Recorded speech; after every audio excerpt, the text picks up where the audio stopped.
Good evening. We'll begin today's hearing momentarily. My name is Chris White, and I will be your moderator tonight. Today, we're going to hear 3 formal presentations, followed by public testimony. Please note that for the public testimony portion of tonight's meeting, individuals will be limited to 3 minutes each. We will call upon you in the order in which you signed up. When we call your name, please unmute your computer and begin speaking. If you are not available, or if you are running into technical problems, we will call upon you again. If you did not pre-register and wish to give testimony, you will have an opportunity to speak once we conclude the list of those who pre-registered. At that time, we will ask you to click Raise Hand so we may call on you. If you are unable to testify today, or if you changed your mind, your testimony may still be submitted to the Wage Board directly. We have a timer set up so you can help us adhere to this 3-minute testimony limit. Please look for the testimony timer window now. When you see the yellow light, your time is coming to a close. When you see the red light, your time has ended. And we ask that you please conclude your thoughts at that point. I have some important ground rules to share before we begin. You have all been muted upon entry and will remain muted unless you have been called upon to speak. This will help eliminate any background noise. Please silence all electronic devices to avoid background noise or echoing when you speak. Any distracting video will be disabled. In addition, any abusive language or offensive behavior will result in removal from our hearing. Please note that today's hearing is being recorded. Finally, a reminder to please speak slowly so our interpreters will have time to hear what you are saying. We'll begin today's hearing starting with New York State Labor Commissioner Roberta Reardon to deliver her charge to the board. Commissioner, you have been unmuted and may begin. Thank you. Let me begin by thanking each of you for agreeing to perform this very important public service by serving on the Wage Board. I especially want to thank Brenda McDuffie for agreeing to serve as our chairperson. You each have a unique background that gives you special insight into the concerns of farmers, workers, and the public that you should draw on. As you conduct your deliberations, I am confident that you will respect and appreciate the perspectives of your colleagues and work together to meet the goals set forth in this charge. New York has a long history of setting minimum wages and overtime protections through wage boards and wage orders that focus on specific industries and occupations. From the 1930s until 1960, that was the only way that minimum wage and overtime protections were established. In 1960, the legislature changed the law to establish a single statewide minimum wage, but kept the old system in place to allow wage boards to recommend higher minimum wage and overtime rates for specific industries and occupations. For farm laborers, the history of minimum wage and overtime protections is not as lengthy, but history is being made today. As compared with employees in other industries, farm laborers had to wait an additional 30 years to get the first minimum wage in 1969, another 30 years for their wage to equal that of other workers in 1999, and another 20 years to get any overtime protections in 2020.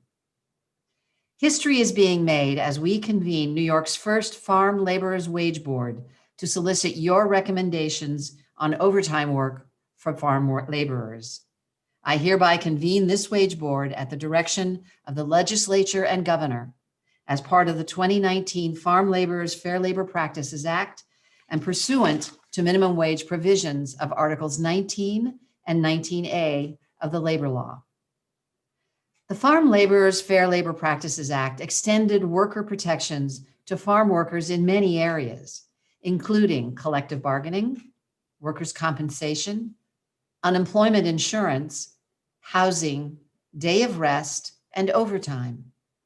The task of this Farm Laborers Wage Board is narrowly focused on the issue of overtime, and specifically, your charge is as follows. The board shall make recommendations for overtime work for farm laborers that shall not be in excess of 60 hours.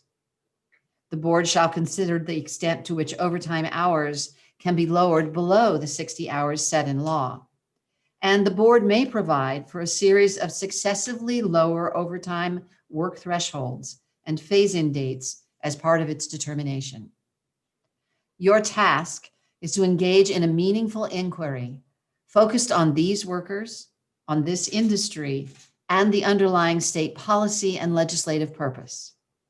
As you receive public testimony, I encourage you to take the opportunity to ask questions and engage those who testify to identify what you can about these workers, this industry, and about overtime standards more generally. We at the Department of Labor will endeavor to provide you with the information you need to assist in your deliberation. Michael Palialonga, Deputy Counsel to the Department of Labor, is serving as counsel to the board and will be available in connection with legal issues. Milan Bhatt, Deputy Commissioner for Worker Protection, will serve as secretary to the board and will be your first line of communication with the department. Kevin Hannell and his staff in our Research and Statistics Division will provide you with available research material.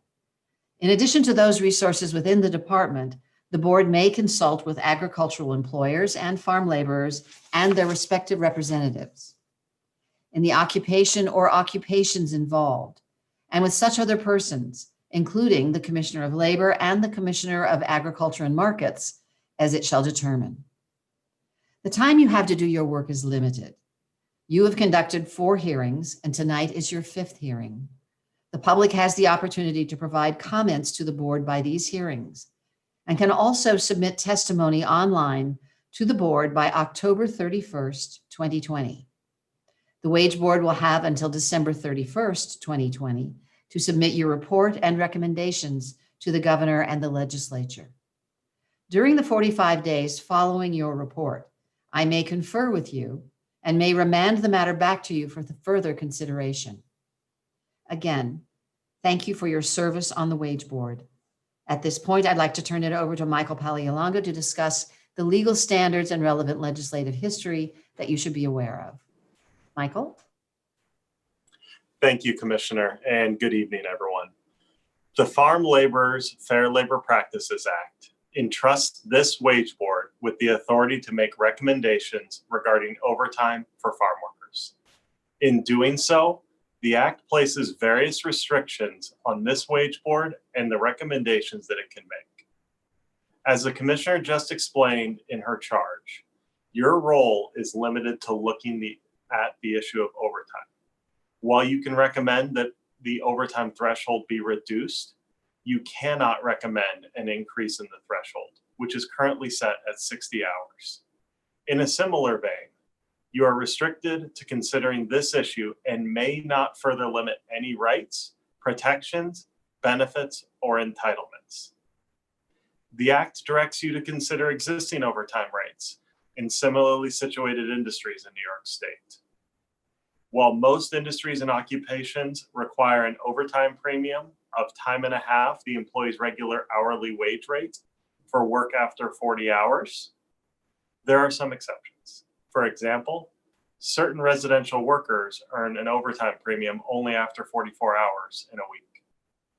In addition, certain workers who are exempt from overtime at the federal level are entitled to overtime under state law at only time and a half the minimum wage, rather than time and a half their regular rate, which may be higher than the minimum wage. As the Commissioner indicated earlier, wage boards play an important role in shaping the livelihood of workers. The labor law's general minimum wage provisions, which now cover farm laborers, direct wage boards and the Commissioner to consider the following principles in establishing minimum wages and regulations. The amount sufficient to provide adequate maintenance and protect the public health. the value of the work or classification of the work performed, and the wages paid in the state for work of like or comparable character. In establishing this present board and establishing the current overtime threshold for farm laborers, the legislature made the following findings. Despite regularly working 50, 60, 70 or more hours a week doing arduous and difficult work, farm laborers remain excluded from overtime and other labor protections that are in place at a state or federal level for other workers. The industry is subject to unique and unpredictable factors, including climate and weather, pricing and market requirements, seasonal harvests, immigration, and various federal and state laws, rules, and regulations that directly impact farmers and require a unique balance and application of traditional labor protections to ensure farm laborers have access to basic labor protections, while also creating adaptability and responsiveness to the unique circumstances of the farm operations. The labor standards included in this bill are intended solely for the purposes of transitioning into a modern structure of rights and benefits for farm laborers that achieve harmonious labor relations and stability of operations in the agricultural industry, and are not intended for any other industry or sector of the economy. Your responsibility as a wage board is to give serious and careful thought to this and the comments you will hear, and be guided by them in making your recommendations. Thank you. So at this time, I'm pleased to welcome and introduce the Wage Board Chair, Brenda McDuffie. And welcome to the Farm Laborers Wage Board meeting. I am Brenda McDuffie, and I'd like to thank Michael and Commissioner Reardon in particular. It's been my pleasure to serve as the chair of the Farm Wage Board. Welcome to the members of the public in attendance today and those who will share testimonies with us. We have 42 people pre-registered to speak tonight. I look forward to each and every one of your testimonies. I would like to introduce my fellow board members. Representing the Farm Bureau, Mr. David Fisher, and our fellow boarder, Mr. Dennis Hughes of the New York State AFL-CIO, not joining us tonight, and he sends his apologies. However, we do have a quorum with Dave and I present, and we can move forward in conducting tonight's meeting. I look forward to working with Dennis and David on this very important issue. Our charge, as you've heard it this evening, is very clear. And so far in the hearings that we have conducted, we have gained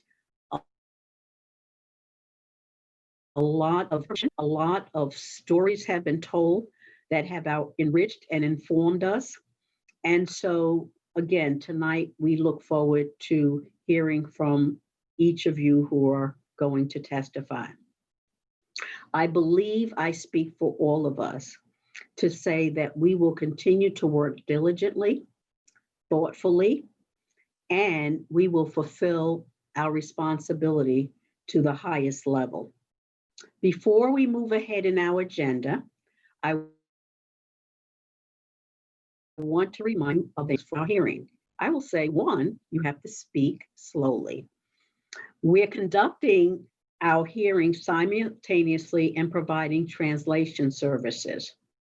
So by speaking slowly, our translators can get very important information from your testimony to those who have requested translation services. Everyone who will be testifying tonight will be limited to 3 minutes. We do have a timer, and we realize because it is oral testimony and we have asked you to speak slowly, we will give you a couple of extra seconds, I will say, maybe evolving to a minute. But we want to be respectful of everyone who has signed up to speak tonight. We have our timer, which will help us adhere to the limits that we have just indicated, the 3 minutes. I would also like to remind you, this is a public hearing, and I would ask that everyone conduct themselves accordingly. Please know, as noted earlier, that any inappropriate behavior will not be tolerated, and the moderator will have to remove you from the virtual hearing.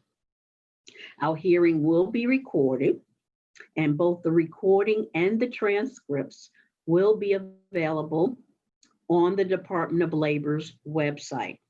The website is labor.ny.gov. You can find much more detail on our work on this website also. As necessary, I may need to call for a short break. I will inform you of the break and advise you on what time we will resume. With that, I'd like to invite Kevin Hannell for a short presentation on the importance of the agricultural industry to New York State's economy and the livelihood of so many individuals in our state. Kevin is the Chief of Labor Statistics for our Department of Labor, and he's in the Division of Research and Statistics. Kevin, I'd like to turn it over to you. Thank you, Madam Chair. It is my honor today to share with you some of the big picture information we have available on the agricultural industry. The Department of Labor maintains records on all employers and industries in New York State. The numbers I'm sharing with you today focus on two of those industries, crop production and animal production. Last year, these two similarly sized industries employed just under 24,000 workers at more than 2,000 establishments around the state. Agricultural industry employers paid more than $887 million in wages. Certain regions in the state have more agricultural establishments than others. The Finger Lakes has the most, followed by the Hudson Valley and Western New York. New York City, with its densely urban environment, has the fewest. Most of them are small employers. While it can vary by season, the number of workers per farm averages less than 10 for more than 2/3 of these establishments. While farm workers are a diverse group, according to census data reviewed by our state data center, there are some commonalities. Agricultural workers tend to be slightly younger than workers in other industries.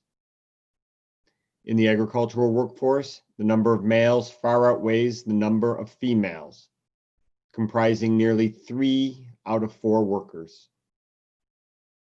When it comes to educational attainment, compared to other industries, a much higher share of the agricultural workforce does not yet have a high school diploma or equivalent. But they work hard. 41% of agricultural workers put in 41 or more hours a week, compared to an average of 25% of all workers in New York State.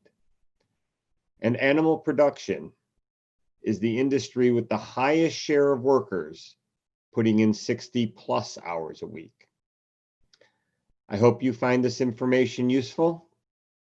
We look forward to working with the board over the next months.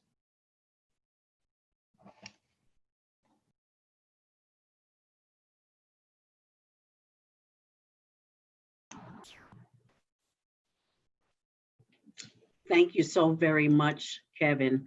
And I apologize if my video staggers at times. I don't know what's going on with my connection, but it is very, very windy outside. And I understand throughout the state of New York, we have very high winds this evening. We can now, however, proceed with our testimony. Individuals who are pre-registered will be called in the order by which you signed up by our moderator, Chris. Individuals not appear to testify, or who do not respond when they're called upon to testify will be called again by the moderator at the end of our pre-registered list. We want to hear from everyone who signed out. However, if you testify before us before, you can ask to be to submit your testimony in writing. This, however, is just a friendly reminder, and we ask everyone who is registered to be ready, and we will definitely hear your testimony. After the moderator has completed the list of pre-registered individuals, the moderator will ask if there is anyone who would like to testify who did not pre-register, and you will be given that opportunity. So at this point in time, I'd like to ask our moderator, Chris White, to proceed by calling our first individual for testimony. Chris? Thank you so much, Madam Chairwoman. So we're now going to call our witnesses to deliver their testimony. Just a reminder that when we call you, please click unmute if you have not done so already. Announce your name and any affiliation you have before you begin your testimony. Also a reminder that occasionally the names that we have on our list of those who pre-registered may not match up with those who are in our Zoom. So what we'll ask you to do if we call your name and you're not in the meeting, we'll ask you to click on raise hand in the Zoom meeting. And that is actually the case for our first two individuals. The first individual is Chase Cashel, and followed by Peter Henry. And we don't see them in the meeting listed as such. So if either of them are here, if you could click on raise hand and we'll have you speak. And if we miss you, we'll certainly circle back to you momentarily. And not seeing either of them here, we're going to go to Art Gladstone. Art, you have been unmuted and may begin.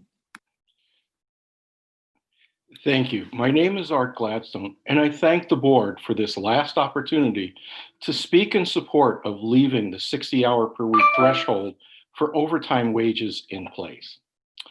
I feel as if I am the philosophical tree falling in the forest. Have I made a statement, or is there no one there to perceive my message? I informally and unscientifically tried to survey a group of farm operations I've known over the years. What struck me was the number of individuals totally unaware these meetings were being held. Compounding that was a consistent complaint of how could they have taken the time during their busiest part of their seasonal businesses to address the board. Also, as I have stated in earlier testimony, there is still a drumbeat of cynicism that the meetings are a fait accompli and the outcome has already been determined. It's not that I agree with that, but that sentiment is out there. Trying to survey interested parties showed me the difficulty in obtaining complete and accurate information. This is despite the fact that I am a known and trusted entity. Getting information from these businesses as a nameless, unknown voice would be problematic. During a statistics course I took at Buff State, I learned the concepts of reliability and validity of measurement tools. I believe that there has not been transparency on or efforts to show how farm workers were surveyed, if they were at all, on how the overtime rule will affect their earning capacity. It is essential that the tools used to assess worker sentiment can be proven to have both of those capacities. I do ask, what outcome the board hopes to accomplish? Is it to create more jobs for a local domestic workforce? If that is the case, my experience says this is a fool's errand. New York State Department of Labor statistics should be easily accessible. They would show the number of job orders taken for on-farm employment, as well as the numbers of workers referred and or hired. Also, it would be easy to determine the increase in H-2A certified orders over the last 10 years. In order for those certifications to be issued, ag entities had to prove that there were not qualified available workers willing to take these job offers. So more jobs are being created, but there are still very few local workers accepting these jobs. What are your expectations about earnings? Increasing earnings? What I've heard is wages are already reduced. Wages are now being reported to be $150 to $300 less than comparable time periods last year. Reducing the overtime threshold is going to lower those wages even further. I know that there is an effort to rectify injustices of the Fair Labor Standards Act. Please do not compound the error of the 1930s by reducing the overtime limit without the affected workers truly understanding the consequences to them, their earning potential, and their families. I thank you again for your attention and hearing me out. Thank you. I'm all done. Thank you very much, Art. I would encourage you, as I am our entire audience, to continue to submit written testimony. And I know me and my fellow board members will be reading all the documents that individuals have taken time to complete, whether they're anecdotal or statistically valid. And so please use the opportunity through October 31st to assist individuals and sharing information with the wage board. Again, thank you. Any questions or comments, Dave? No? Okay. I'd like to call next. Absolutely. Our next speaker will be John Muller. John, you've been unmuted and may begin. Hello, I'm John Muller. We have a dairy farm in Ontario County up in the Finger Lakes. And I don't have a long-winded message. I'll just make it quick and to the point. I think I am speaking in support of keeping the overtime at 60 hours. We've just been overwhelmed with lots of labor law changes, paid family leave, disability insurances, sexual harassment training, of course, the overtime, collective bargaining, all this on top of a minimum wage that ever keeps going up. We need some time to get all this digested and figure out how we're going to compete with our other states that don't have all this increase in labor expense, and give us some time to digest it and get better at it. We're trying as hard as we can to replace people with equipment and machines so we can keep our costs down, so that we can compete with other states and other countries. So I'm asking that you as a labor board give us a time to get this digested and get used to it before you go ahead and change it all over again. And that's it for me. Thank you.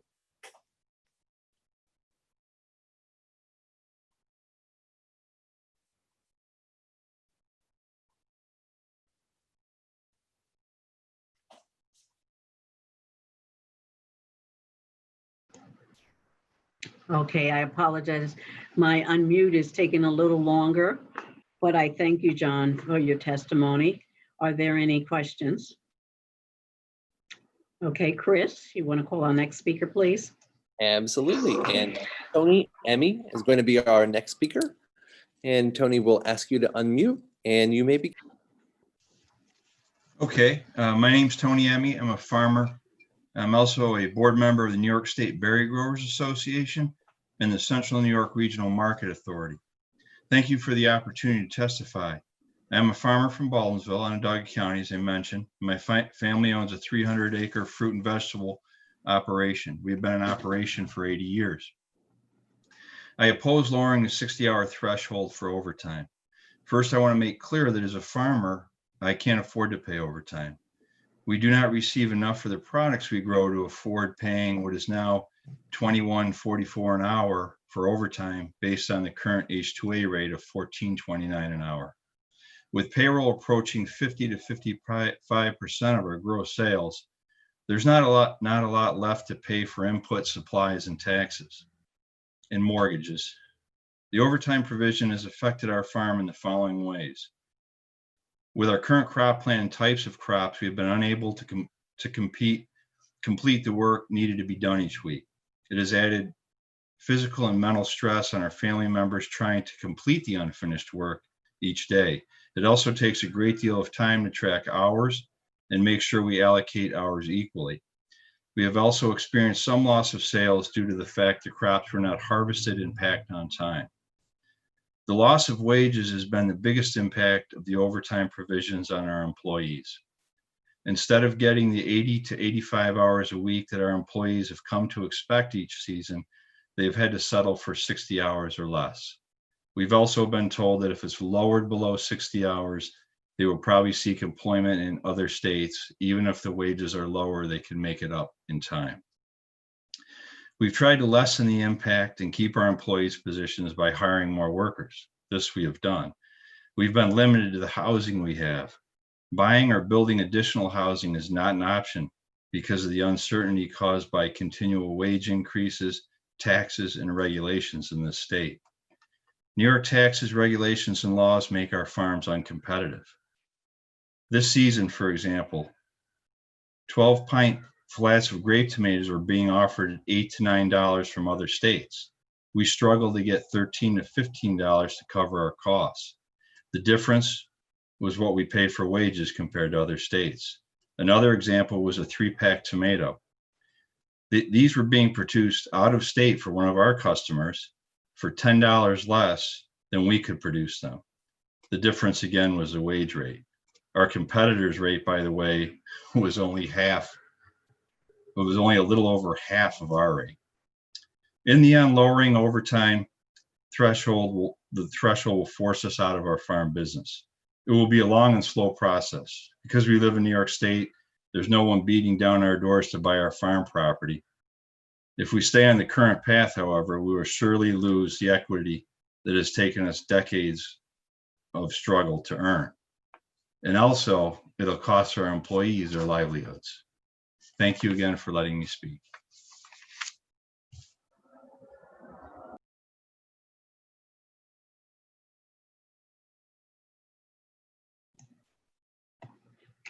Thank you so much, Tony. If there are no questions, I'd like our moderator to call our next speaker, please. Absolutely. And I don't see her in the Zoom meeting, but Kayla Kalechian is going to be next. And we'll ask her to raise her hand. And if not, we're going to go to Caitlin Tucker next. And Caitlin, we will ask you to unmute.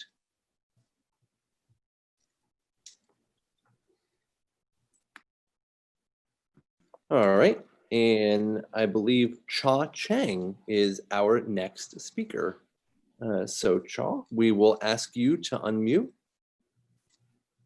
And you may begin as soon as you unmute. Thank you. My name is Chow Chang. My wife and I run Stick and Stone Organic Vegetable Farm in Ithaca, New York. I've been running the farm for 25 years. Currently, we grow 40 acres of vegetables with our crew of 8 farm workers. Reducing the overtime requirement from 60 to 40 hours would have an adverse impact for our farm and lower the incomes of our family and our farm workers. The income my family of 6 receives from farming is about the same or lower than that of a single worker on our farm. In 2019, my family's declared income from farming was $24,000. In the summer, our workers average 45 to 60 hours a week. My wife and I typically work the same or more. Given our income, we can't afford paying overtime. Reducing the 60-hour overtime requirement will force our farm to make one of 2 decisions. We can downsize our farm, laying off some of our workers and reducing our markets to cater to only the most affluent. Or we can hire more workers in order to ensure that they do not exceed overtime requirements.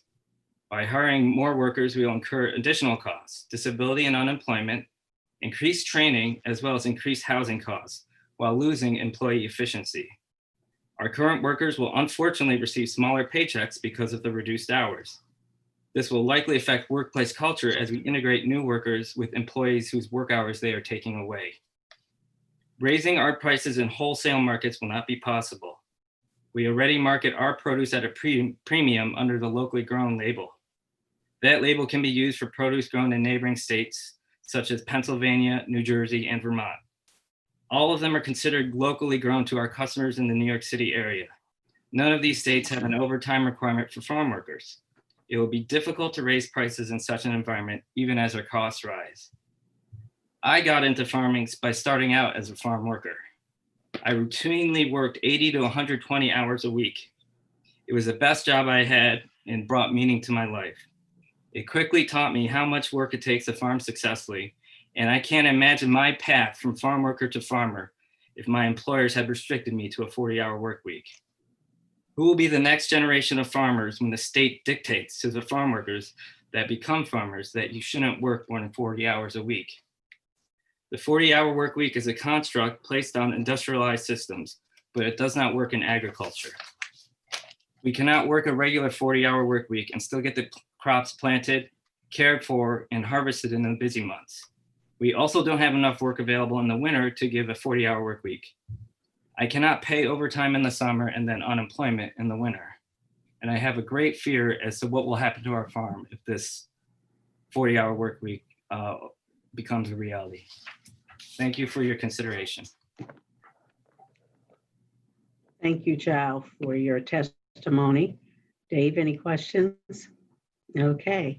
Chris, can you call our next speaker, please? Absolutely. And our next speaker, who I also don't see in the Zoom, just click on raise hand, is Rudy Zingler. And not seeing Rudy, Robert Shelley is going to be our next speaker. Robert, you may begin.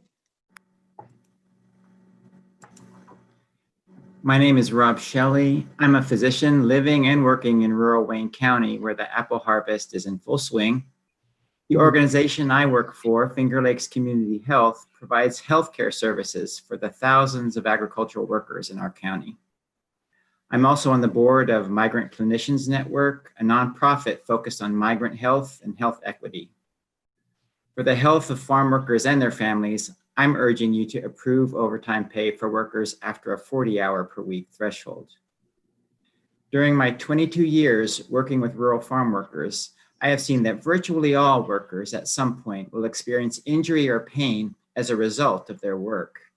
Sometimes these injuries are dramatic or life-threatening: broken spines, fractured ribs, concussions, torn shoulders.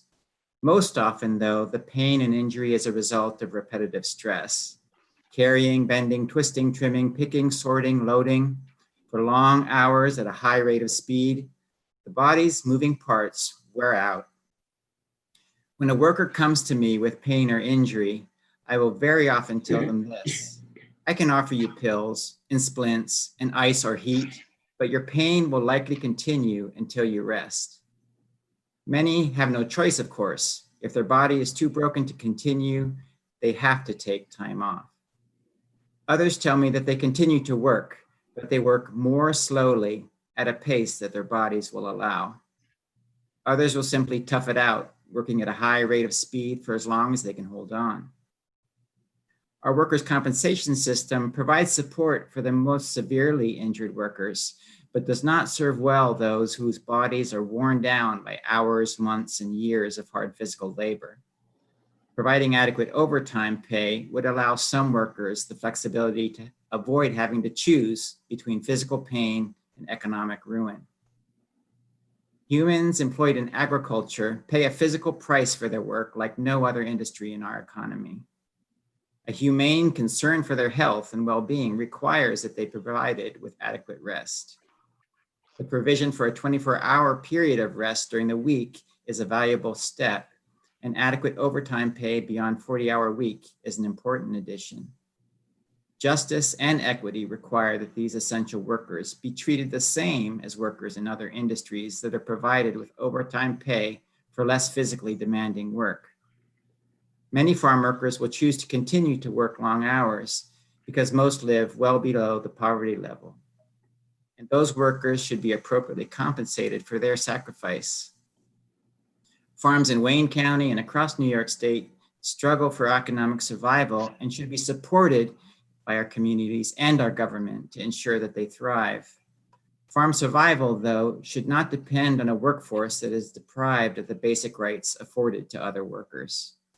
I believe that farms will have a workforce that is healthier and more productive if adequate overtime pay is in place. And farm workers are essential to our communities and deserve to be valued. Without adequate overtime pay, we are literally adding insult to their injuries and injustice to their injuries. I urge you to take a further step forward in protecting our labor force. Thank you. Thank you. Thank you, Dr. Robert. Any questions?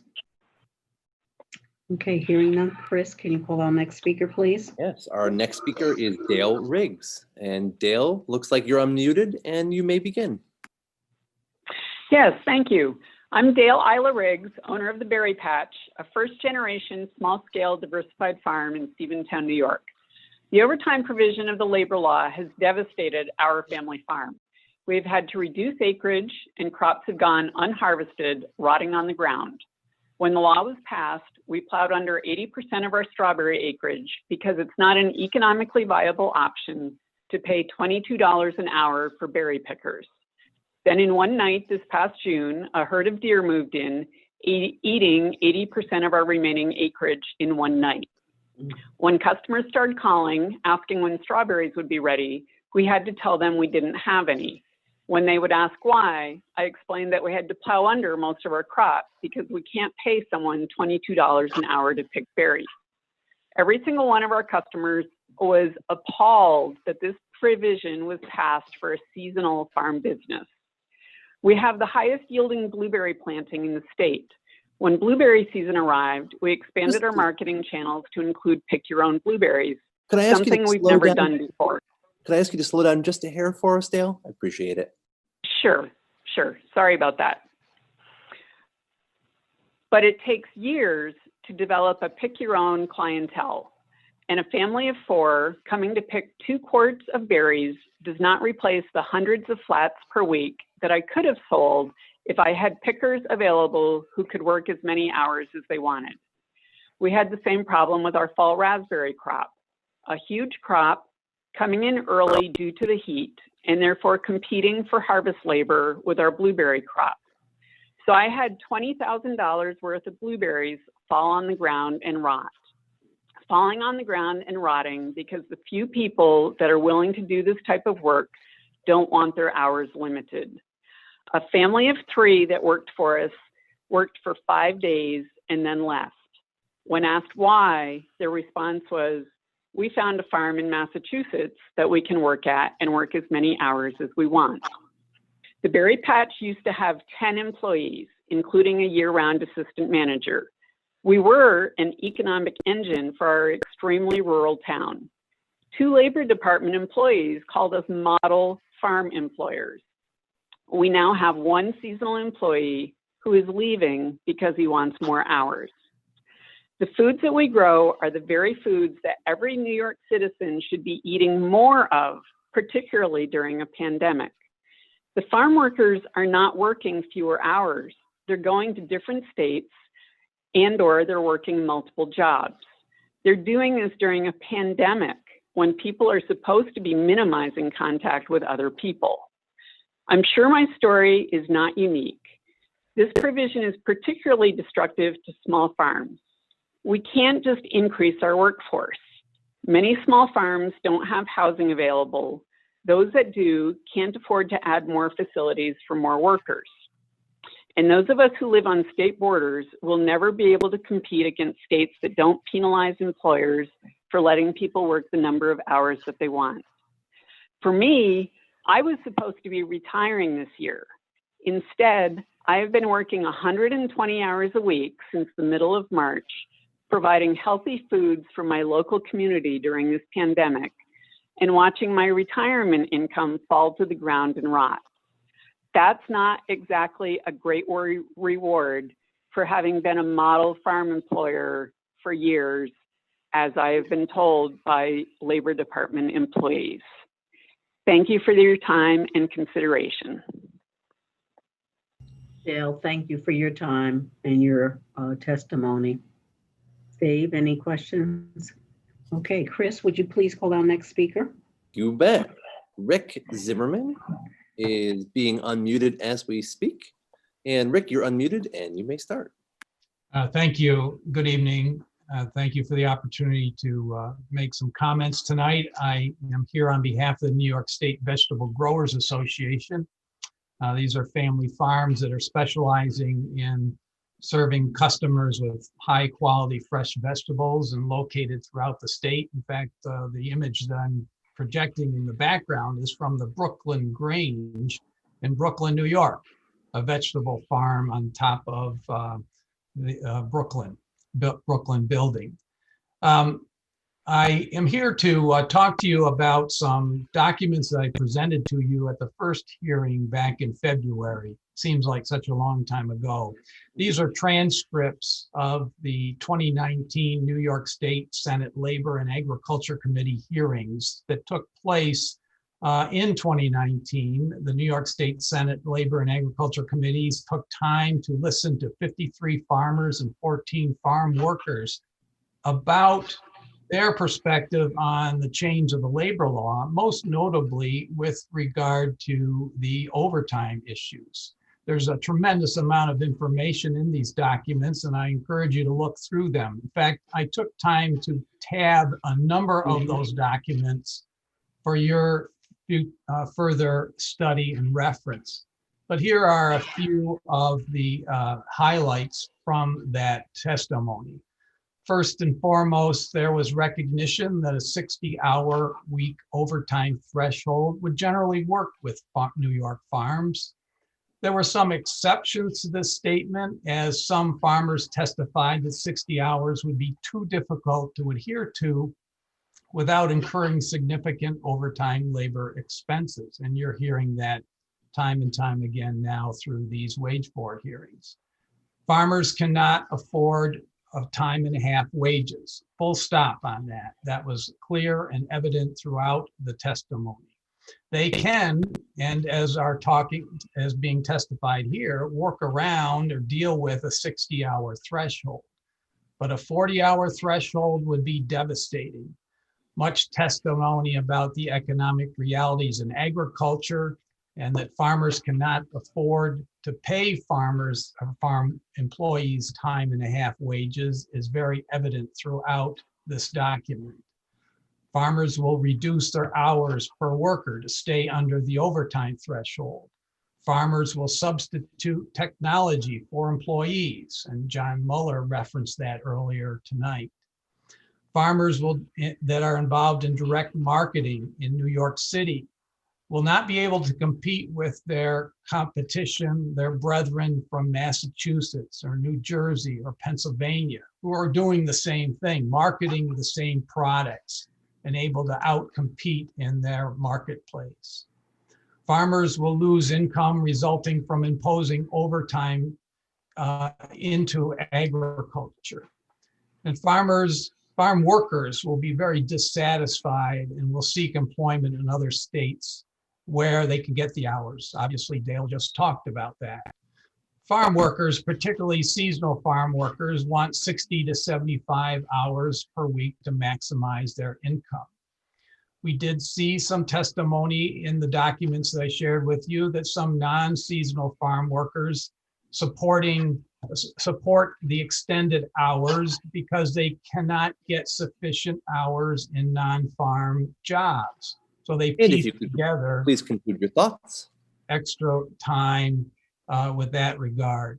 So the testimony is clear and the chapter and verses have been cited.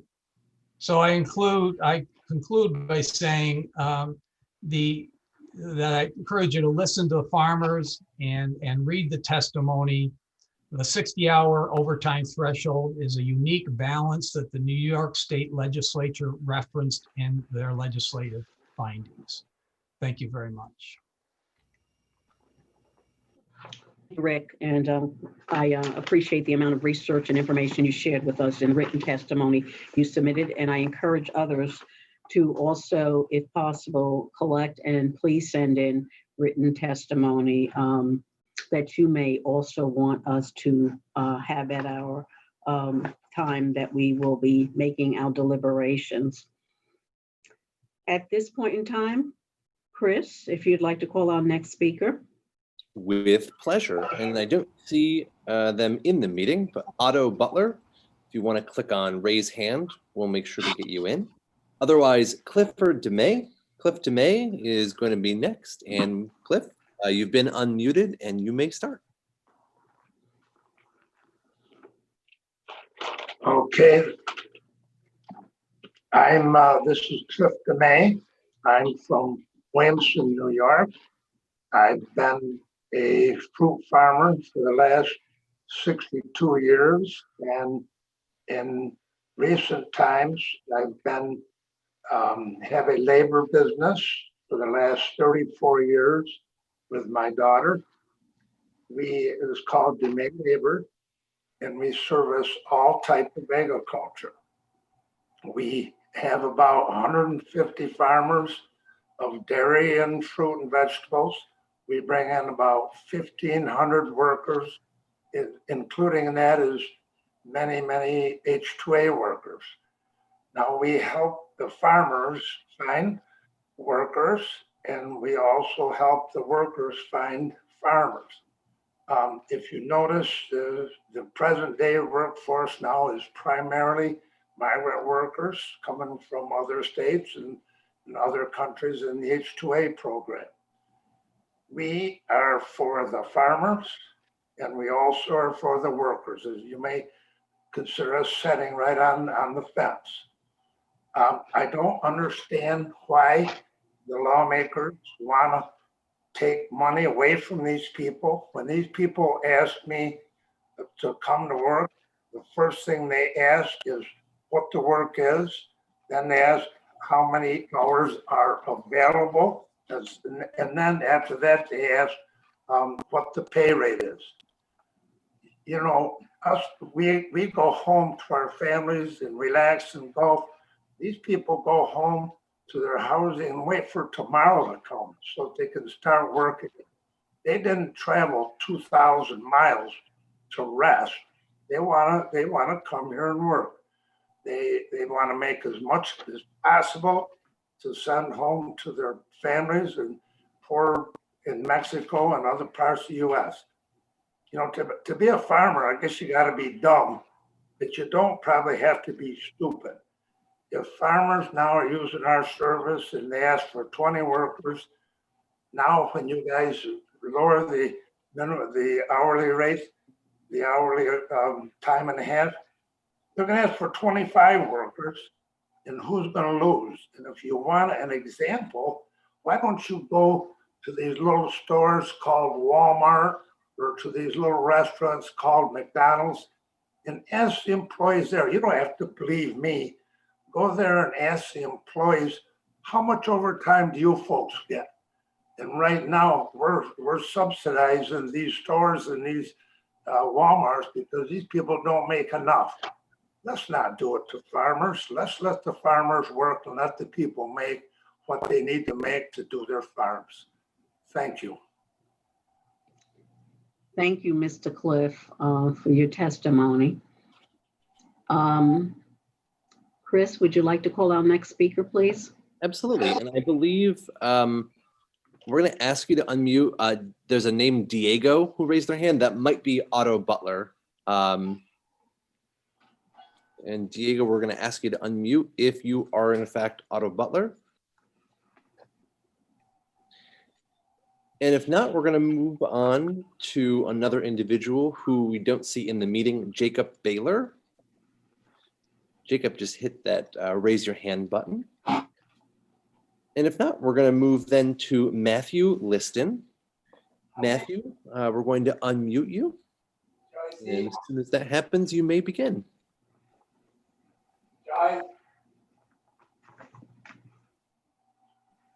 Oops. Thank you and good evening. My name is Matt Liston, and I'm a coordinator and organizer for the Alianza Agricola. Before I start, I want to thank the members of the Wage Board for all the time and energy that you have invested in organizing and listening to these testimonies. I'm speaking today in favor of reducing the overtime limit for agricultural workers to below 60 hours.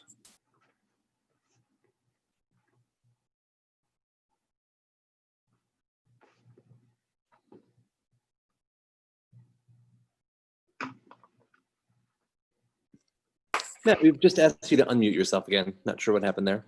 Thank you. So I'm speaking today in favor of reducing the overtime limit for agricultural workers to below 60 hours. I have been supporting the Alianza Agricola for the past 3 years. And in this time, I have met many farm workers and learned about the reality of their day-to-day lives. We have several farm workers that will be speaking in more detail about the specific reasons they have for reducing the overtime threshold. And right now, I want to address the role that you, as the wage board members, play in changing our country and our state's legacy.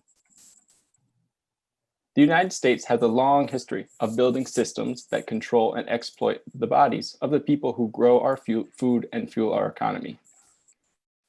Just because our farm workers currently receive payment for their work does not justify the other injustices and inequality that they face on a daily basis. Our current system of food production is only the most recent version of a 400-year history of exploitation and dehumanization that continues to hold our country back. So members of the Wage Board, I'm speaking to you today to encourage you to do your part to end our country's history of exploitative labor practices. I do want to acknowledge that the agricultural sector is an incredibly important part of New York State's economy and culture. In New York, we're known for our dairy, and I don't want this to end. The process of acknowledging the humans involved in every step of our food production system won't be easy. Everyone will feel discomfort at some point in this process, but I'm confident that we can find a solution that works for everyone involved. Before the Farm Laborers Fair Labor Practices Act was passed in 2019, many dairy farm owners also warned about the discomfort that they would face. So far, since the law has passed, many dairy farm owners have also found solutions so that they can continue to operate.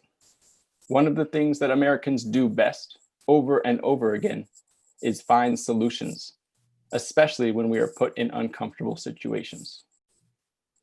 This transition to continue to reduce the overtime threshold will be uncomfortable, but we will find the right solutions, and in the process, we will be moving closer and closer to realizing our nation's sacred ideals of liberty and justice for all.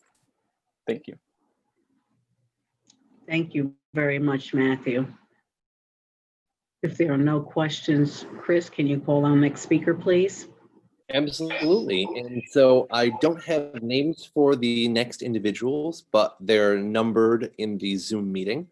So we're going to start with unmuting Alianza Agricola 1. And as soon as you're unmuted, you may begin. Okay, great. My name is Dr. Melanie Medeiros. I'm reading a translated testimony on behalf of a member of the Alianza Agricola. Hello, everyone. I am a dairy farm worker in upstate New York. I have worked here for 14 years, and I really enjoy working with cows. I would like for farm owners to pay overtime after a 55-hour work week. I spend the whole year working, and I'd like to be able to work fewer hours and earn the same amount of money. Even though I now work 10 extra hours, my pay stub is relatively the same as before, or a little more. As a year-round worker, I have a lot of bills to pay, and I would like to earn a little more so that I can be able to save a bit to pay my medical bills. Because we don't have any type of insurance that can help us with these types of expenses. Where I work, my farm owner is paying us 10 to 15 hours overtime each week, and I think that the rest of the farm owners should do the same too. I'm very happy at work, and I think that my farm owner also understands our situation. I'm very lucky to have a farm owner like this, and I'd like to see the rest of the farm owners follow his example. And that's the end of his testimony. Thank you very much for sharing that testimony with us. Chris, would you please call our next speaker? Yes, the next speaker is Alianza Agricola number 2. And we'll ask you to unmute and you may begin.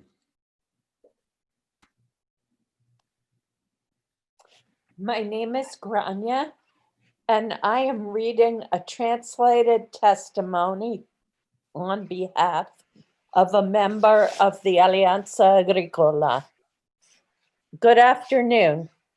Thanks for organizing this hearing and for listening to my testimony. I am a farm worker. I work on a dairy farm in Wyoming County, and I've been working in New York for 5 years. I am writing in favor of reducing the current 60-hour threshold for overtime pay. My primary reason for this argument is that the way of working these days isn't sustainable. Working a lot and not having time to rest is okay for a little while, but working a lot without time off all year long for 5 or 6 years causes injuries to your body and to your mental health. When workers don't have enough time to rest, they go to work tired, and the risk of being involved in an accident is higher. Some years back, I went to go to work, but I was working between 12 and 15 hours a day without much time to rest. So I got to work tired, and I had to attend the birth of a calf. I tried to do it fast, but I wasn't thinking clearly. And in the process of dipping the calf's navel in iodine solution, I burned myself and I had to stay home for a few days without working. I don't think I would have had this accident if I had had enough time to rest. I don't want anyone else to be in the same situation. So I urge you to reduce the number of hours after which we are eligible to earn overtime to less than 60 hours a week. Also, I want to add that some people have said our work depends on the weather. In my opinion, our work doesn't depend on the weather. You have to be outside all year. When there are heavy rains, sometimes I think about the idea of going home. But who is the owner of my home? The boss. So if he isn't happy with my work, he can fire me from my job and also kick me out of my home. I don't want to say that my relationship with my boss is bad.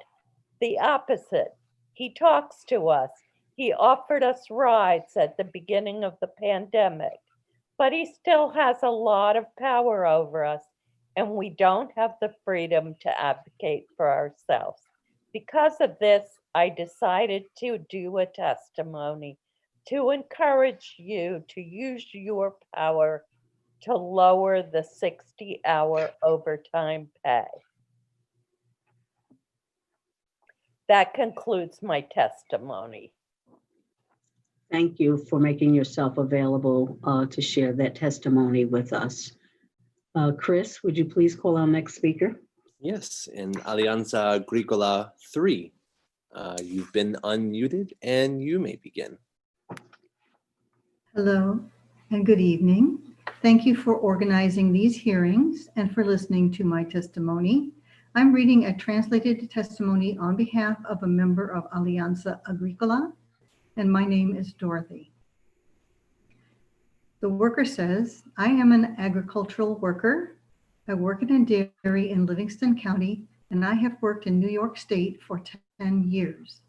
I'm writing in favor of reducing the overtime threshold below 60 hours. In my opinion, you should reduce the overtime limit so that workers can have more time to focus on other parts of their lives. I'm married and I live here with my wife. We would like to have children together and start a family, but we both work a lot and would not have enough time to raise our kids and continue working at the same time. We are not H-2A workers, and we do not come for a season and then leave. We are here for the entire year, giving up the best years of our youth to provide for this country with our work and with the taxes that we pay. But the message that we received based on the laws is that we don't deserve the right to have enough time each week to raise and support a healthy family. How can this be? Our work doesn't depend on weather. We work the same hours every week, every month, for the entire year. We only want to enjoy the same experience of starting a family, playing with our children, and teaching them how to be respectable citizens of this country. But I fear that we will not be able to be around for them if you don't lower the limit for overtime pay to below 60 hours each week. Thank you all for listening, and I encourage you to think carefully about this decision and consider the lives of the agricultural workers that will be affected by your decision. This ends my testimony. Thank you very much. Thank you for your testimony, and be assured we will consider everyone's testimony tonight and the testimony and written documents we received. Chris, I'd like to ask you to call our next speaker, please. Absolutely. Alianza Agricola number 4 is up next. Hi, my name is Dan Liston, and I'm reading a translated testimony on behalf of a member of the Alianza Agricola. And this is the testimony. Hi, good afternoon. Thank you for organizing these hearings and for hearing my testimony. I am a farm worker. I work on a dairy farm in Wyoming County. I've been working in New York State for 9 years. I would like to attend this Zoom call, but the majority of my days I am not finished with work until 7 p.m. That's why I asked an ally to read my testimony. I'm in favor of reducing the 60-hour overtime threshold. These days, I work about 72 hours a week. I have a wife and a daughter who is 6 years old. I want to be a good father who is involved in the upbringing of my daughter. I would like to be there and have the chance to read with her, draw with her, and go outside a little while with her to play. But unfortunately, it's hard to work so many hours and still have enough free time, enough energy to be able to spend time with her. Thankfully, I haven't been in an accident during my job. But most weeks, after working 12 hours every day for 6 days, I feel my body is tired, and I know that the risk of making a dangerous mistake is higher. I would like to go back home after a day of work and still have the time and energy to participate more in raising my daughter. But many times I don't have much energy after a long day of work. That's why I would like to encourage you to lower the current 60-hour threshold for overtime pay. I would also like to mention that the relationship between the boss and workers on my farm are good. There's equality amongst the workers, and in my case, the farmer has always been considerate of my family. At the beginning of the pandemic, he provided protective equipment for the workers and he took us shopping. However, it's not like that in all of the farms. I've worked on other farms and I have friends in other places. In a lot of places, there is mistreatment between the boss and the workers. Not all workers know their rights or have the freedom to participate in these hearings. And that's the reason I decided to advocate for myself and for others as well. Thank you for your time, and please lower the current 60-hour overtime threshold. Thank you so much for stepping forward to share with us that testimony. Chris, if you would call the next speaker, please. With pleasure. And Alianza Agricola number 5, we're going to be unmuting you, and you may start. Good evening. My name is Jeff Gretton. I am reading a translated testimony on behalf of a member of the Alianza Agricola. Hello and good evening. I am a member of the Alianza Agricola. I have lived in the United States for 16 years. I work in a dairy in Livingston County. I wish I could participate in these hearings by video call. First off, I want to thank you for listening to my testimony. As an agricultural worker, I am writing in favor of reducing the 60-hour limit for overtime pay so that I can focus on other parts of my life and with my family. Before the new law, I was working 75 hours each week. Thanks to the new law, I work 60 to 65 hours. Speaking as a father, for me and the other immigrant workers, it is important to have a bit more time with our families. As parents, working more than 60 hours impacts us and our children and prevents us from having a normal and healthy life. Also, we don't receive the same benefits as other workers. For example, like H-2A workers. Despite this inequality, we currently pay the same taxes as Americans, while H-2A workers come here just to work seasonally. Even more, we have to work throughout the whole year. Regardless of the weather conditions, we keep working. It is hard to work for so many hours for so many years. We want you to take us into account and recognize our labor as the human beings we are. I know that many of my companions are not participating for fear of retaliation. For this reason, I decided to participate in this hearing. Hopefully, you will understand just how important we as immigrants are to this country. This ends the testimony. Thank you so very much for testifying on behalf of the individual. Chris, I'd like to ask you to call our next speaker, please. Absolutely. We have 3 more individuals from Alianza Agricola. Number 6 is next.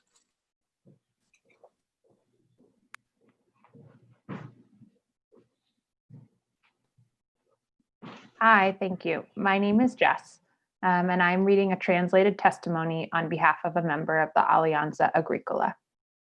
Hello, everyone. I'm an immigrant worker, and I have been working in agriculture for 15 years in Livingston County. My testimony is about the labor law. I think it's of great benefit to us, and I think it's only fair that we be paid overtime when we work more than 60 hours. We also have families, and we deserve to have days of rest. This way we can avoid having accidents at work. Also, the work on dairies is the same number of hours in the summer and winter. Before the new labor law started, many of the farms told us that if the new law were implemented, the farms would close down because of the expenses. But now, the reality is that we see that they are still in business and have figured out a way to keep going under the new law. During the time I've lived here in this state, I have seen workers ask for days of rest only to be denied. And if they keep asking, they get fired from their job. Now, with the new law, we are all guaranteed a day of rest. The wage board should lower the threshold of hours so that workers can spend more time with their families. That's the end of the testimony. Thank you.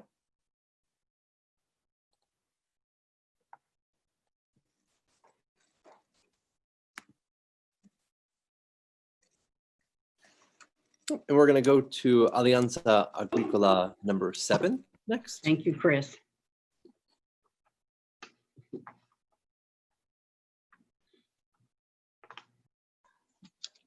Okay, my name's Michelle, and I'm reading a translated testimony on behalf of a member of the Alianza Agricola. Good evening, and thank you for this opportunity to speak with you all today. My name is Alma Salahin. I'm an agricultural worker, and I have worked in the United States for 11 years. I would like to be present in the audience this evening, but like many of my compañeras, I have to attend to the health of my family. I have a son here and 3 daughters in Guatemala. My 9-year-old son has an appointment, and I am taking him there this evening. I would have liked to participate and share my perspective, and for this reason, I wrote my testimony and asked a compañera to read it. I'm writing because I am in favor of reducing the limit of 60 hours for receiving overtime pay. I work in a greenhouse growing tomatoes, and my employer does not permit their employees to work more than 45 hours. For this reason, I know that I'm able to be a person where work is not the only thing I do, besides eat and sleep. When I finish my work every day, I have time to attend to the health of my son and also have the resources to provide for my daughters in Guatemala. However, I want to recognize that the majority of my compañeros here in New York are not in the same circumstances as me. Many of the mothers in our industry have to work 60 hours or more and do not have sufficient time to care for their children in a healthy way. I encourage you to think carefully about the needs of parents who work in the agricultural industry and decrease the limit of hours for overtime pay to a realistic level for workers and their families. Also, I have heard that some people have given testimony and have said that our work depends on the weather. I have worked different jobs during my time in New York. I have worked cleaning cabbages, milking cows, trimming apple trees, and growing tomatoes. For the workers who are here year-round, our work does not depend on the weather. We have to work all year, despite the cold, the heat, or even if a storm comes. To work many hours every week, year-round, year after year, is not a sustainable way to maintain the health of the workers, nor to care for their children, nor to maintain a family. For these reasons, I would like to advocate on behalf of the mothers and the fathers who do not have the option to work less than 60 hours. Please reduce the limit of 60 hours for overtime pay. Thank you. Thank you for being available to share with us that testimony. Chris, would you call our next speaker, please? Yes, we also have Alianza Agricola number 8, and we'll ask you to unmute and you may begin. Hello, my name is Anna Bowen. I am also reading a translated testimony on behalf of a member of the Alianza Agricola. Hello, my name is Damian Gonzalez Dominguez. I live in Bethany, New York. I came from Mexico, the state Veracruz. Okay. I arrived here in the year 2006, and since then I have worked for the farm Laura Robb. To this day, I have worked 12 hours a day for the past 13 years, with just one day off every 2 weeks. And the truth is that's really hard on us. That's why now I support the reduction in the current 60-hour threshold for overtime pay for many reasons. I would have more time to rest because I have lived it, and the truth is it's really hard to work for 12 hours a day. For many years, I have left a part of my life in these years working from 4 a.m. to 4 p.m. It's too much. I say this in the name of all my coworkers who work in the dairies. And then on top of this, earning a wage that is very low. The minimum wage they pay us isn't enough compared to the work we perform day to day, night after night. This is my testimony for all to realize that what we are earning is not fair compared to what all the farmers earn. That's why I ask for a just salary and equal treatment, since we are working jobs that are very tough and the bosses don't value it. They are only looking at what they profit, not at how they made those profits. That it's thanks to all the immigrant workers who come here to work to be able to help our families. And with regard to how it is to work at night in the cold, this changes nothing. One has to get ahead working the same hours. Doesn't matter how cold it gets. You have to do the work the exact same as you would do any other time. After setting overtime at 60 hours, the farm has continued to produce just the same. You can't tell the difference. There hasn't been a loss. Now I get 3 days off every 2 weeks or 6 days a month, when for so many years I had only 2 days off a month. Now I work from 6:30 a.m. to 6 p.m. That is what changed for me. And 1 week I work 5 days and the next I work 6 days. And that's what has changed for my work with the new law. I rest a little bit more, even though the truth is it's not that much that we're making at minimum wage. It should be a better wage. The truth is it's really low compared to the work that we're working hard to do. There are people who newly arrive here and are afraid to speak. They are ignorant, they don't know anything about their rights. It would be good to assist them about their rights. They work with their eyes closed, they come to work, and it would be good if there were people who could help them. For me, my life has changed now because of the reduced number of hours I work, and I still earn the same as when I worked 12 hours, even though it's not enough for me. For me, the cost of things goes up day to day. Groceries get more expensive, everything increases in price, yet your wage doesn't go up. And the farmers don't see this. They only see their earnings, which to me is a lot. And where does it come from? Our day-to-day work that we're doing. Thank you. On behalf of all the farm workers, I hope that my testimony serves for something, and I hope you all have an excellent day. Take care. Thank you, Anna, for sharing that testimony with us. And all of the testimony does help us get a better understanding. And so we appreciate hearing. Chris, would you please call our next speaker? Our next speaker is going to be Luis Jimenez. And Luis will unmute you and you may begin.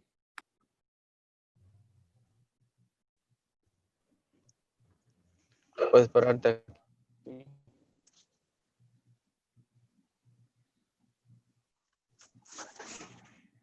Luis puede empezar.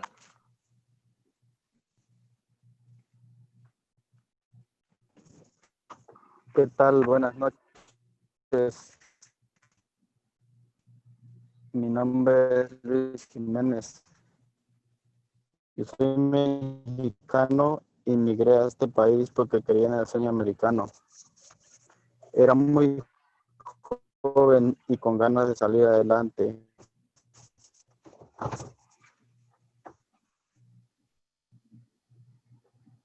Llegué a un país que no conocía, enfrentando a muchas cosas nuevas y algunas muy feas.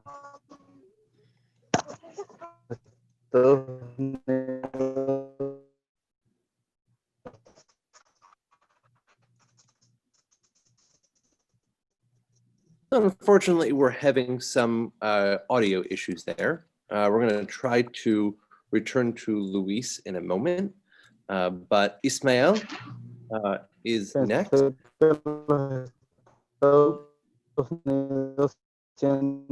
Un país muy bueno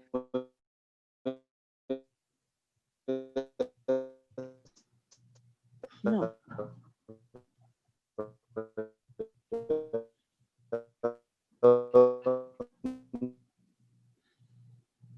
All right, Ismael, Okay. are you? Ismael. Yes. Oh.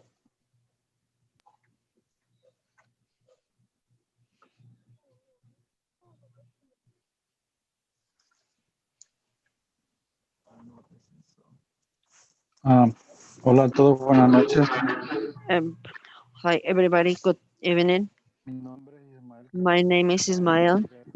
I arrived to this country 7 years ago. I've worked in the same farm since the first day I arrived here. I started earning $7 an hour, 72 hours to 84 hours a week, and I started working for 6 years, the same amount of time. But everything changed when they passed the new law. And now I work 60 and 72 hours per week, and I earn 12 hours of overtime every other week. And yes, maybe I make a little bit less money, but now the difference I feel in my body is tremendous.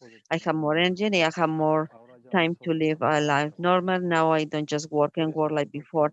It's true that we come to this country to work hard, to change our life and to end the life of our lives in Mexico. But this doesn't mean that we deserve not to be recognized for our work. I am living my life here, and I'm living my youth here.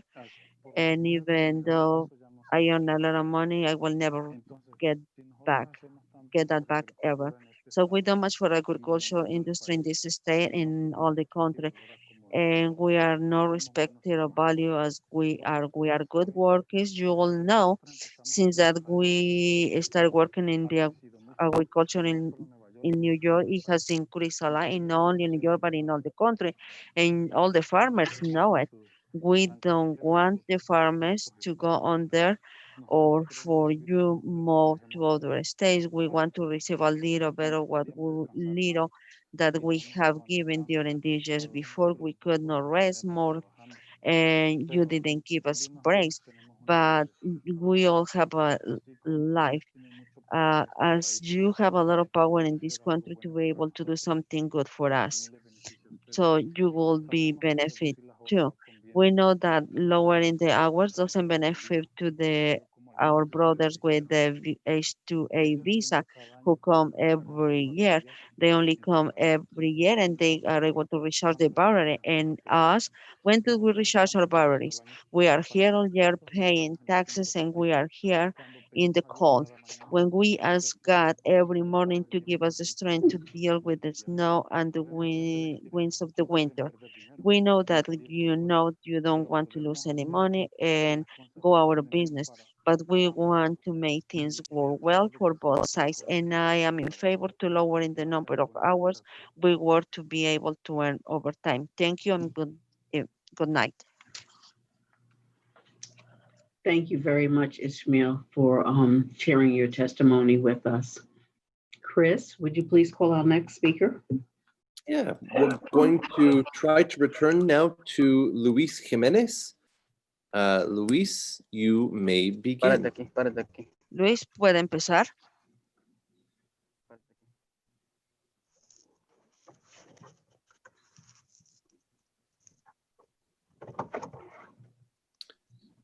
Hi, ¿ahora me escuchan? Can you Sí, hear sí, me? puede empezar. Sí. Yes, you can start. My name is Luis Jimenez. I'm Mexican. I migrated to this country because I believe in the Mexican. I'm very young and I wanted to achieve too much. I made money and unfortunately staying in this country, things change. I arrived to this country and I didn't know leaving my life behind, my culture and coming new things. Somehow was really awful. I thought that in the United States, such a good country and so developed, there would be racism and discrimination towards groups of color and toward immigrants because of story is right.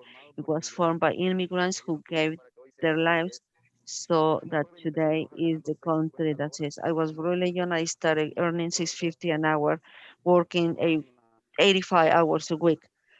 I was happy at first. Luis, un poco Luis, más despacio, por favor. Aquí. Ok. Con el tiempo me di cuenta que el with dinero time, I noticed the money is not everything. After 16 years, I have left my job behind and my strength to work and contribute day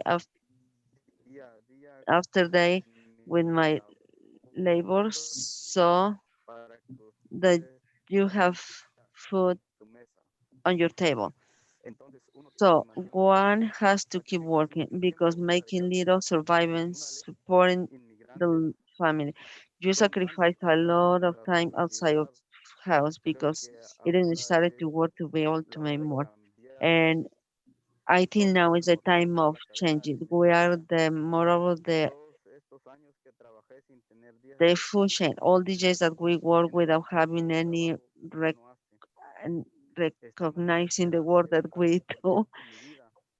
We are waiting for the time because my life, my body has a lot of lesions, a lot of fractures for all this work given to all this country that I given a lot and giving me nothing for all this time. I want more time for my life to be with my family, with my children. Simply, I want to be a little bit of time to be able to rest. I want to be around running with my grandchildren maybe one time, and that's what I asked to consider that farms workers deserve the same respect, recognizing and equality as other industries, and at the same time we are as important to help raise up to this country. we I we are an essential part, and I have left my footprints. I still believe that I have the right. I'm human. I'm a person who feel that I have a life. We hope that all the government recognize the labor of the farm workers.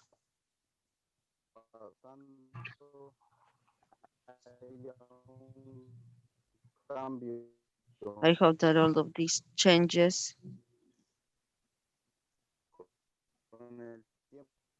with on the time they decrease the time from 55 to 50 hours, because our lives depend on this, because our health depends on this. I don't want to go back to my country and die without the ability to work. That's why I want that the farm workers have respect.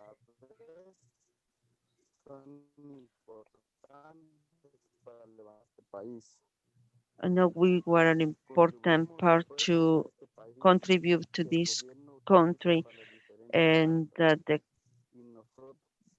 government really recognize that we contribute to the wall of this country, and that they take advantage of our labor, of the money to collect from us. And so that's why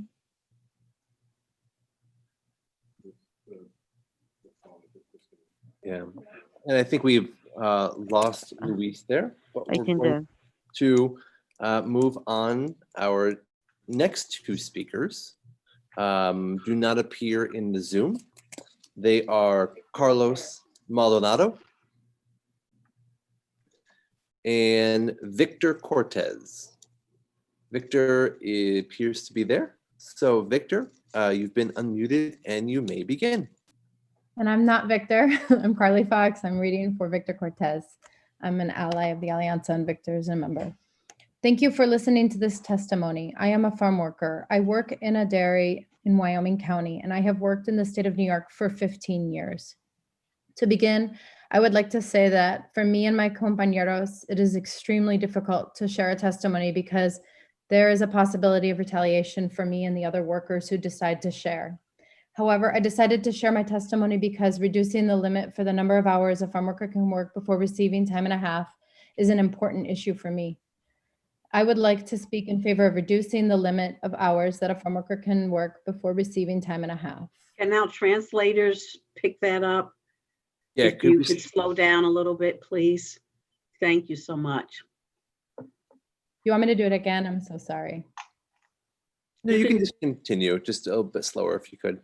Just as long as the translators were able to catch up. Okay. Are you okay? Yes, they are okay. So you can continue from where you left off. I'm sorry to interrupt you. No problem. I'll go slow. Before the new law, I worked more than 60 hours a week. When the law passed, the farm owners said that they would reduce our hours to 60 so that no one worked more than 60 hours and no one would make more money. Before the new law passed, they said that they were going to lose money because the workers could not do all of the necessary work in only 60 hours. I want to tell you what happened on my farm. Now we work 60 hours a week and not an hour more. Now we do all the work in a 60-hour week that we did in a week with more hours. The boss asked us to figure out a way to do everything in less time. Now he is not losing money. Now he is not spending more money. Instead, he is saving money because he is paying us to work less hours and we are producing the same amount of work as before. For this reason, I do not trust the testimonies of the farmers when they say they cannot afford to lose more money by paying time and a half. We as immigrant workers are doing the daily work that no one else will do. We pay taxes to the federal government and the state of New York, but we do not receive the same protections as other workers. At the very least, we deserve to receive a piece of the money the employer is saving for our ability to work efficiently. I encourage you all to make the decision to share the rancher's earnings with all workers and lower the hour limit so that we can receive the earnings we deserve. Thank you. Thank you so much for testifying on behalf of Victor. Chris, our next speaker, please. Yeah, it looks like there is someone here to deliver Carlos Maldonado's testimony as well. Hi, thank you. Yes, I am here to read an English translation of Carlos's testimony. He's an apple worker in the Hudson Valley. I am Carlos Maldonado, and I have been a farm worker for 14 years. Enough experience to say that agricultural work is very beautiful, but also very exhausting. That is Maybe why. you could just slow down just a bit. I know you're reading. Thank you. Sorry. That is why I am in favor of being paid overtime after 40 hours. After working days and days for more than 40 hours, the body begins to lose strength and the risk of having an accident increases. I say this because I am a clear example. The people who are on farms do want to work because that is why they are in this country. But wanting to work does not mean working without end and without fair pay. Farm work should be a priority like any other industry because it is the sustenance of humanity. It is Hispanic workers who reap the harvest of fruit, vegetables, or any kind of agribusiness. If it weren't for us, who would do all this work? If you gauge the collective opinion of my countrymen about whether they want to earn dignified wages and be paid for their respective overtime hours, I am sure that 100% will agree with me, only that they are afraid of retaliation for fear of being deported or losing their contract for the following year. Ladies and gentlemen, please be aware, it's only fair for farm workers to earn better wages. I ask that we be treated with respect and dignity with overtime pay after 40 hours and to stop racism in labor.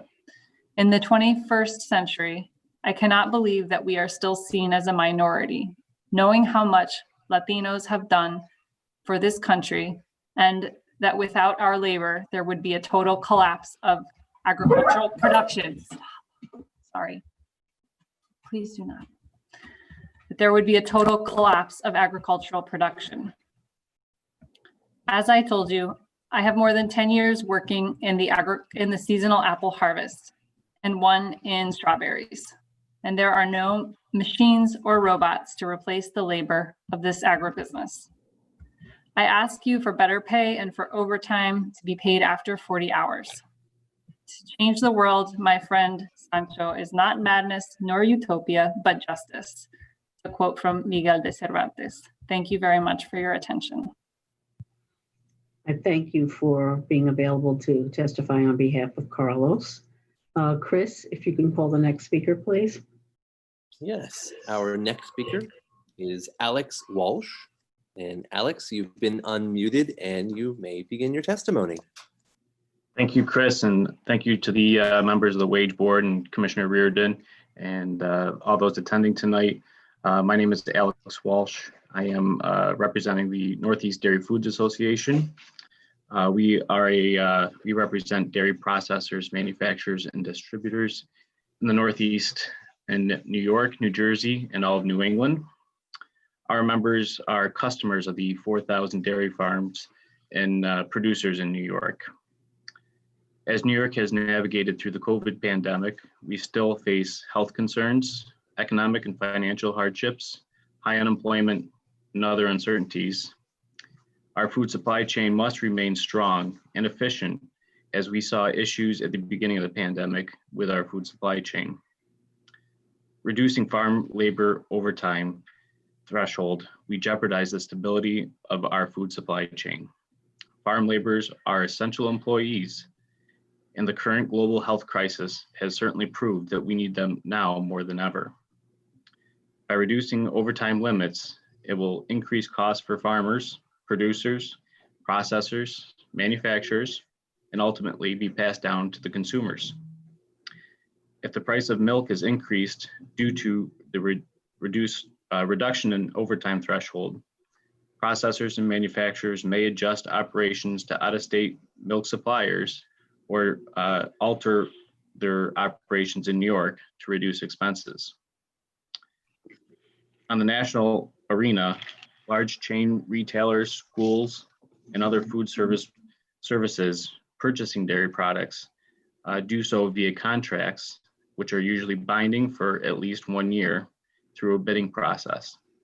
These contracts are won and lost by fractions of a penny. By reducing overtime threshold will only hurt New York's agriculture industry and reduce our competitive advantage. Thank you for listening to our testimony, and we did submit via letter our full testimony, and I'll answer any questions. Thank you, Alex, and thank you for submitting also your written testimony. That's helpful because we know due to our time constraints, we can't hear everything in the 3 minutes allotted. So again, thank you to all of you who do that, and we do want to hear from you. So at this point in time, Chris, would you like to call our next speaker?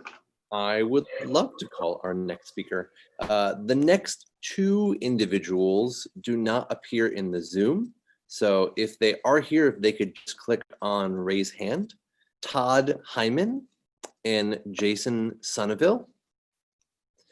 And not seeing them, we're going to go to Jessica Maxwell. And Jessica, you've been unmuted and you may start your testimony. Thank you and good evening. I'm the director of the Workers Center of Central New York here in Syracuse. And actually, I would like to pass on my turn because one of our members who is registered as number 44, Diego Balasco, is having to leave the call. And I would like to instead read his testimony during his turn. Thank you. Okay, Jessica. So thank you. We'll wait for that. Chris, would you call our next? Yes, our next speaker is going to be Craig Phelps. And Craig, we will unmute you and you may start. Okay, thank you. My name's Craig Phelps. My farm is Edgewood Farms. We're in Livingston County.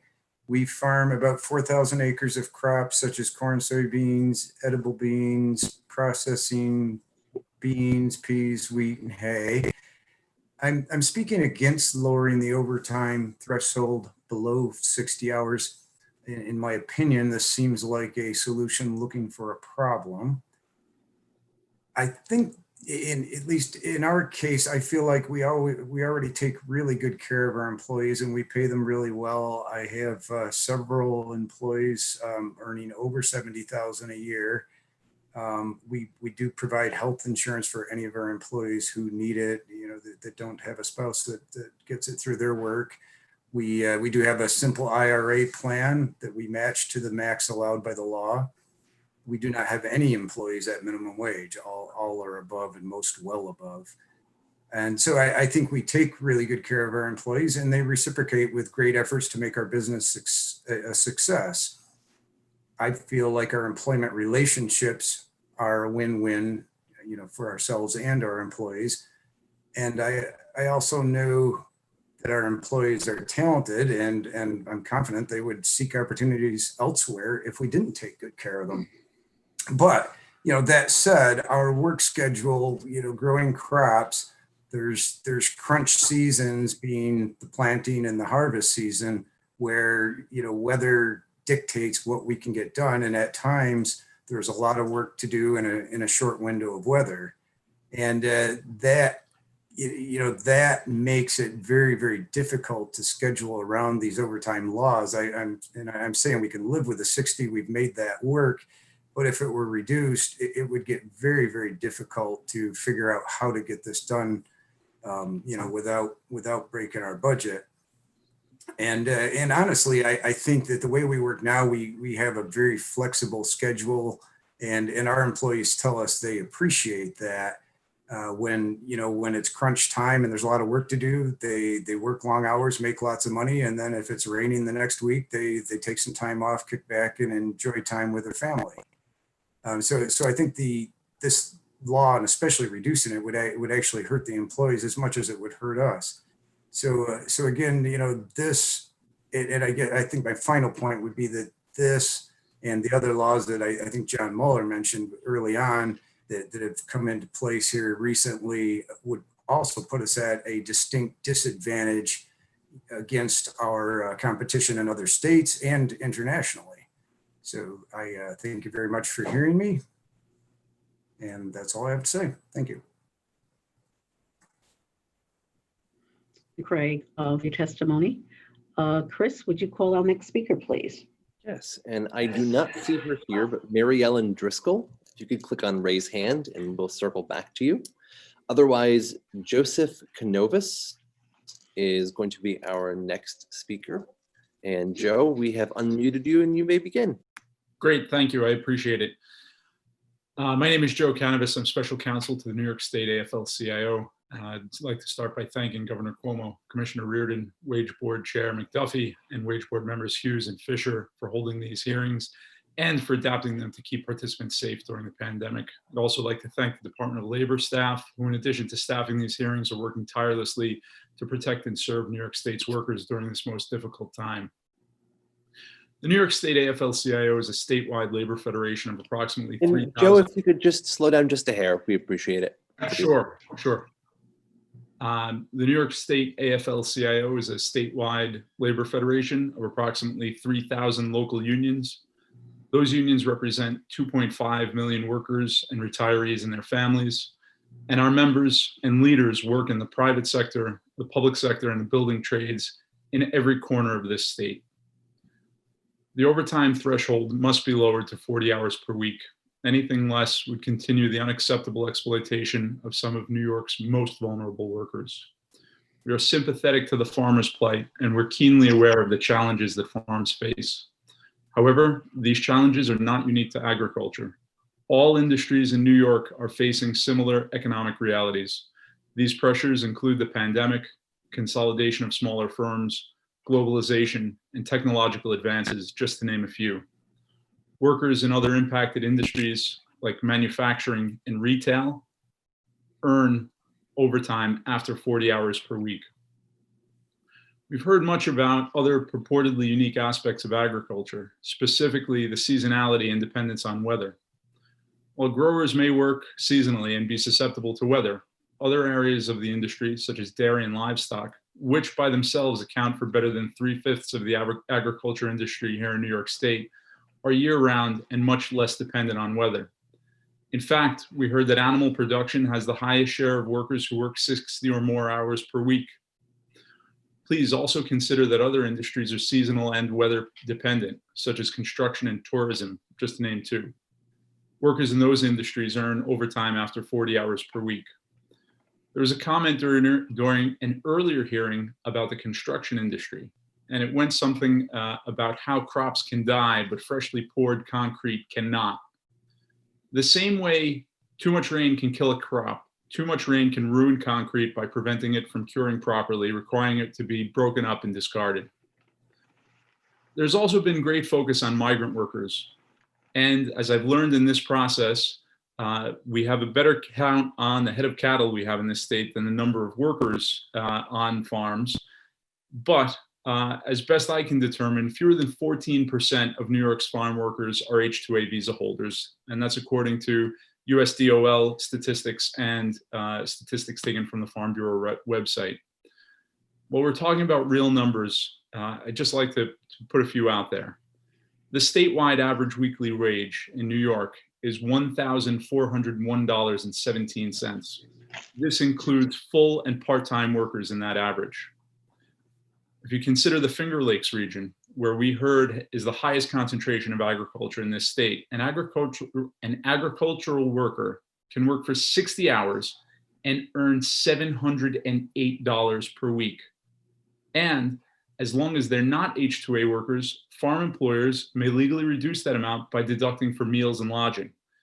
And they could be working 60 hours and earning less than half of the average weekly wage in the state.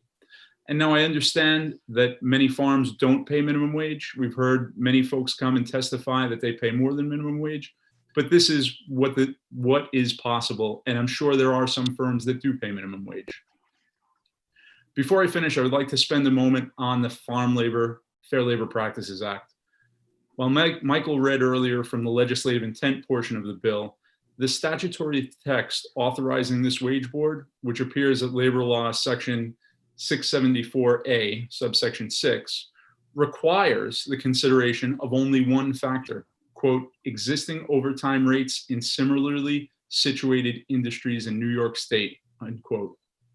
While the statute doesn't prohibit you from considering other factors, if you do, this statutory factor should carry the most weight. In addition to the examples that I mentioned, manufacturing, Include your thoughts, please. Sure, construction and tourism, workers in nearly all other industries in New York earn overtime after 40 hours. The one notable exception is that certain domestic workers who earn overtime after 44 hours per week, a far cry from 60. The 60-hour threshold cannot stand, and this process cannot end until agricultural workers earn overtime after 40 hours per week. Thank you. Thank you, Joe, for your testimony. Chris, would you please call on the next speaker? Yes, our next speaker is Dan Steward. And Dan, we will ask you to unmute, and when you've done so, you may start. My name is Dan Steward. I am 52. I'm from Chautauqua County, and I've worked on farms and for farmers my whole life. I enjoy the work. I'm rewarded with being able to work in the field with nature. I enjoy the humble people that I work for and alongside. There's great reward at the end of the day when you've worked long hours to beat the weather, to plant or harvest a field.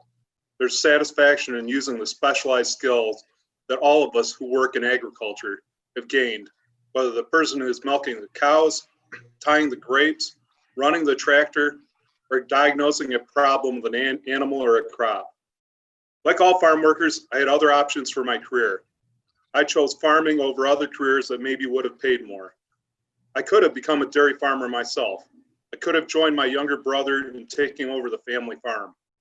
But having the vast responsibility of taking care of dairy cattle day in and day out, 24 hours a day, was not something I wanted to commit to. I have the utmost respect for those who do. In all my years of working on farms, my compensation has been mutually agreed on by myself and by my employer.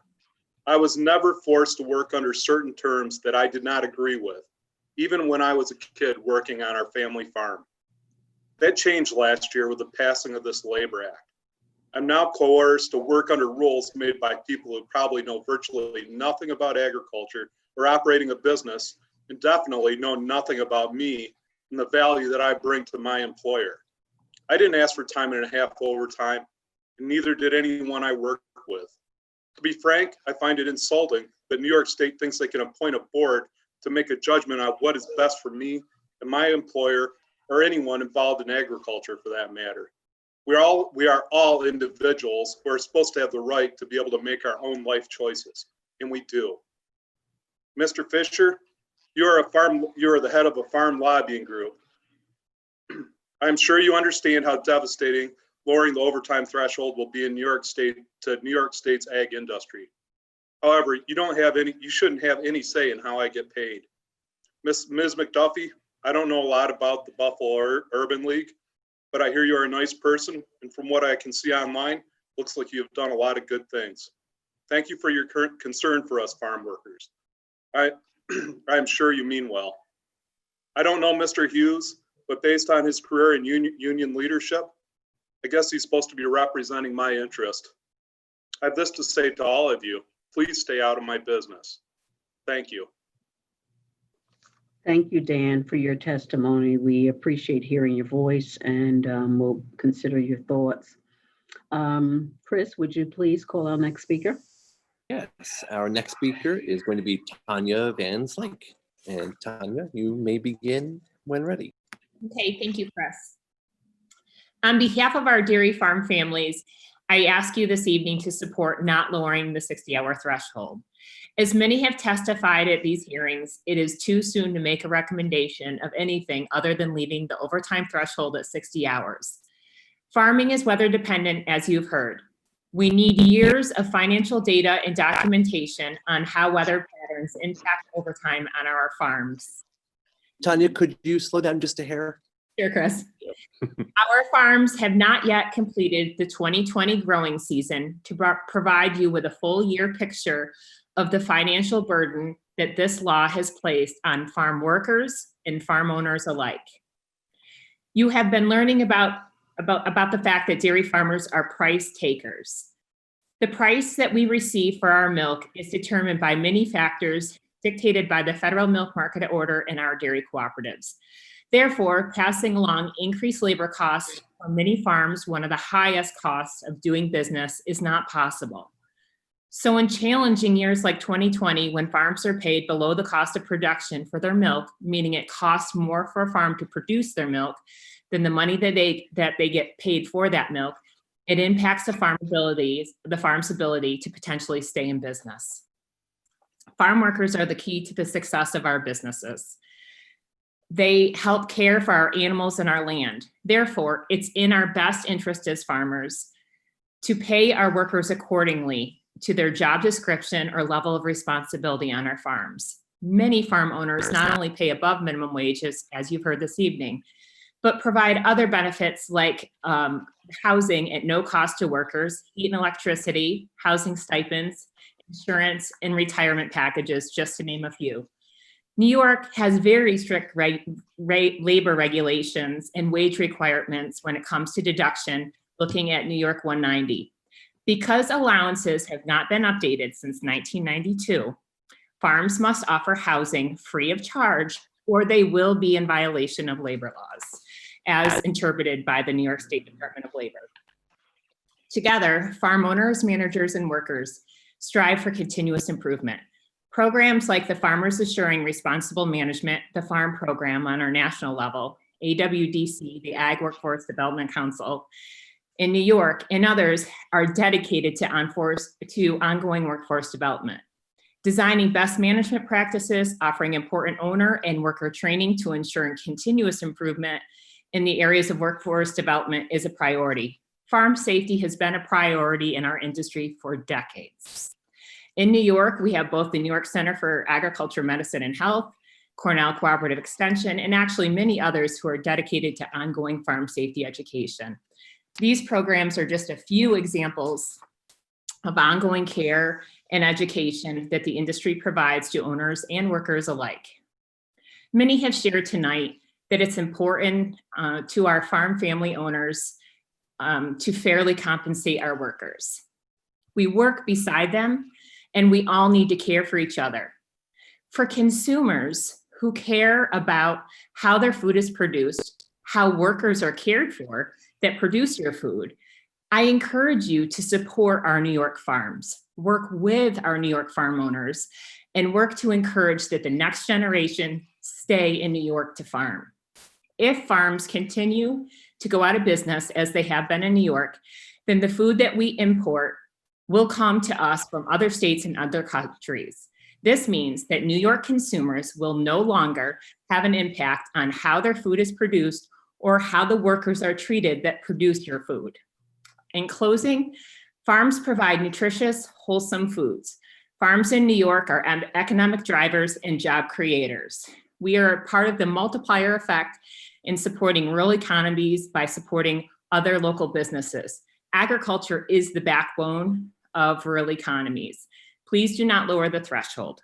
Please support our New York family farms, our workers, and all the folks that are involved by not lowering the threshold. Thank you. Thank you, Tanya. If there are no questions, I'd like to ask Chris if you will speak. Yes, our next speaker is going to be Wilmer Jimenez. And Wilmer, we will ask you to unmute and you may begin. Good evening, or as I should say, maybe good night. My name is Wilmer Jimenez, and I'm a Western New York Associate Coordinator. I based here in Wayne County in the Finger Lake area. As a former dairy worker And now as someone who currently works with farm workers communities, I have had the experience and privilege to learn and understand about the farm worker situation. And this is why I support the reduction of the overtime threshold. 75% of the workers in dairy farms are milkers, pushers, breeders, and these are year-round workers in New York State residents who have benefited from the support of the overtime pay. They are not short-term A2A contract workers here for a harvest. Dairy employees spend 11 hours a day walking around at a fast pace, standing for long period of times to make sure that the cows are milked, fed, bred by the end of their shift. People who have worked in a dairy farm know that those cows have to be milked at a certain time every day. That means that every day there is a stress and pressure put on the employees to not to mention the beating that they take standing and running around milking the cows. Farm workers are pretty much killing themselves working this many hours a week. Standing and running for 60 hours a week has a negative impact on their long-term health. I have interviewed farm workers in the Finger Lakes region about their situation. Most of them have said the 60 hours is still too much, but it's a little better than before, but they would rather have it lowered to a lower overtime threshold. I would love to currently have farm workers give their own testimonies, but as we all know, these scheduled times or the hearings doesn't usually they are not usually in favor of the farm workers because they work long hours during the day.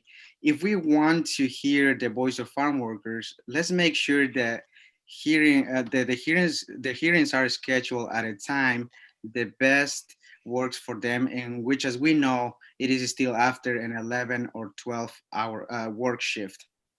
In conclusion, overtime pay benefits dairy workers who support our rural communities year-round.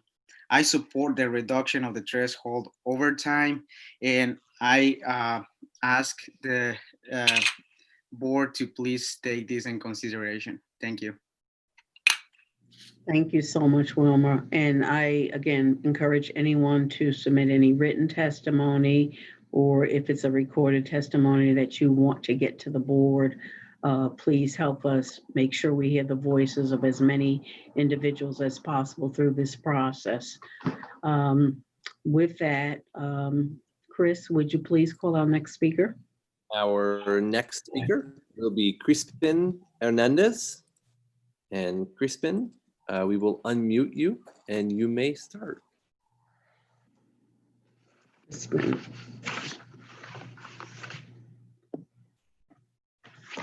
Y principalmente aquí el comité salarial. Mainly the salary committee, we are here again as farm workers asking for a right.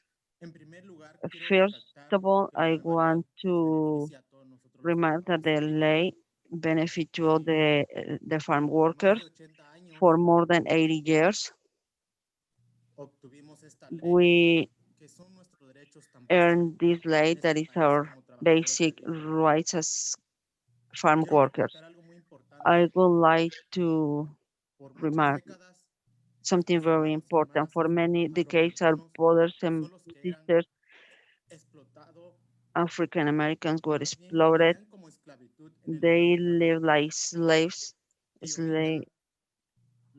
and now we, the Central American workers, have been exploited in our workplaces thanks to our labor, to our work. As you can notice, the economy of our state of New York is very strong.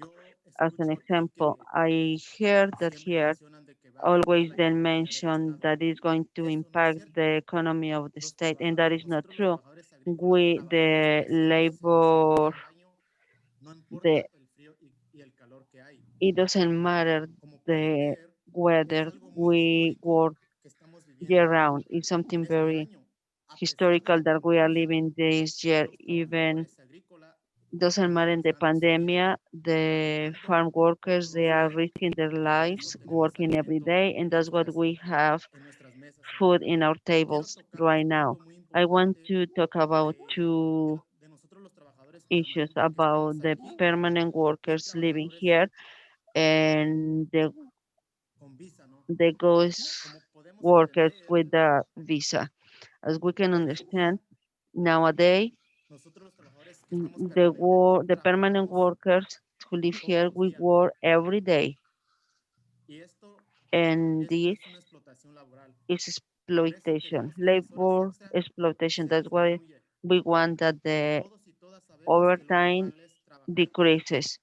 We know that the normal is to work 40 hours. We want it decrease to less than 60, and our brothers and sisters that come with a contract, they only come with a certain time, with a temporary time, but the permanent workers, we need more time to rest. My brothers and sisters who are working right now at night here, they cannot be here because that's why we are representing them. We are the voices, and it is very important that the labor committee look closely, that watch closely about our salaries. At the end, we are asking that taking into consideration that we want equity in like in every other sector. We want to be treated with respect. We want a better society, and thank you very much to everybody, and we want really know that it is very important for the farm workers. Thank you very much. Well, thank you very much, Crispin, for your Gracias, testimony. Crispin, for su. At this point in time, Chris, if you would call our next speakers. Yes, our next speaker will be Librada Paz. And Librada, we will unmute you and you may start.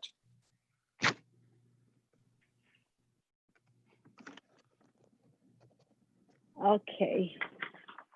My name is Librada Paz. I'm a former farm worker, and I became an advocate for the workers since I joined a nonprofit organization that is called Rural Migrant Ministries 16 years ago. Through over 30 years of being around the workers, I know that most of the workers are here to work and work, especially for the A2A workers, because they are here to work temporarily. Actually, just Crispin just mentioned that. But that doesn't mean that the farmers should take advantage of them and use the hand labor from dawn to dark and not wanted to pay them overtime, while all other business in New York State are paying, are being paid overtime over 40 hours. Instead of showing appreciation to the workers and be okay by paying them overtime if they need to, why hire more workers? If you feel that they are part of your family, like what you always said, weren't you willing to pay your extended family a good pay? Willing to pay them overtime because you care for them? Instead of putting scary words in their mind that you can't give them more time after 40 hours or after 60 hours. You speak a little bit slower to our interpreter? Thanks, Librada. I've been here in this country for over 30 years. And I remember when I came here at that time, actually, if you were a farmer at the time, the wage was way better. And because you got more demands of the workers, and you got more workers, actually the wages went down. So I think it just, for me, it shows clearly that just a lot of farmers are taking advantage of the workers because they didn't have the rights of their own voices. So now that we have this Fair Labor Practices Act that became a law, because I mean, farmers are so used to work that way, you know? So I think it's time now to change the way to look at the system in the agriculture.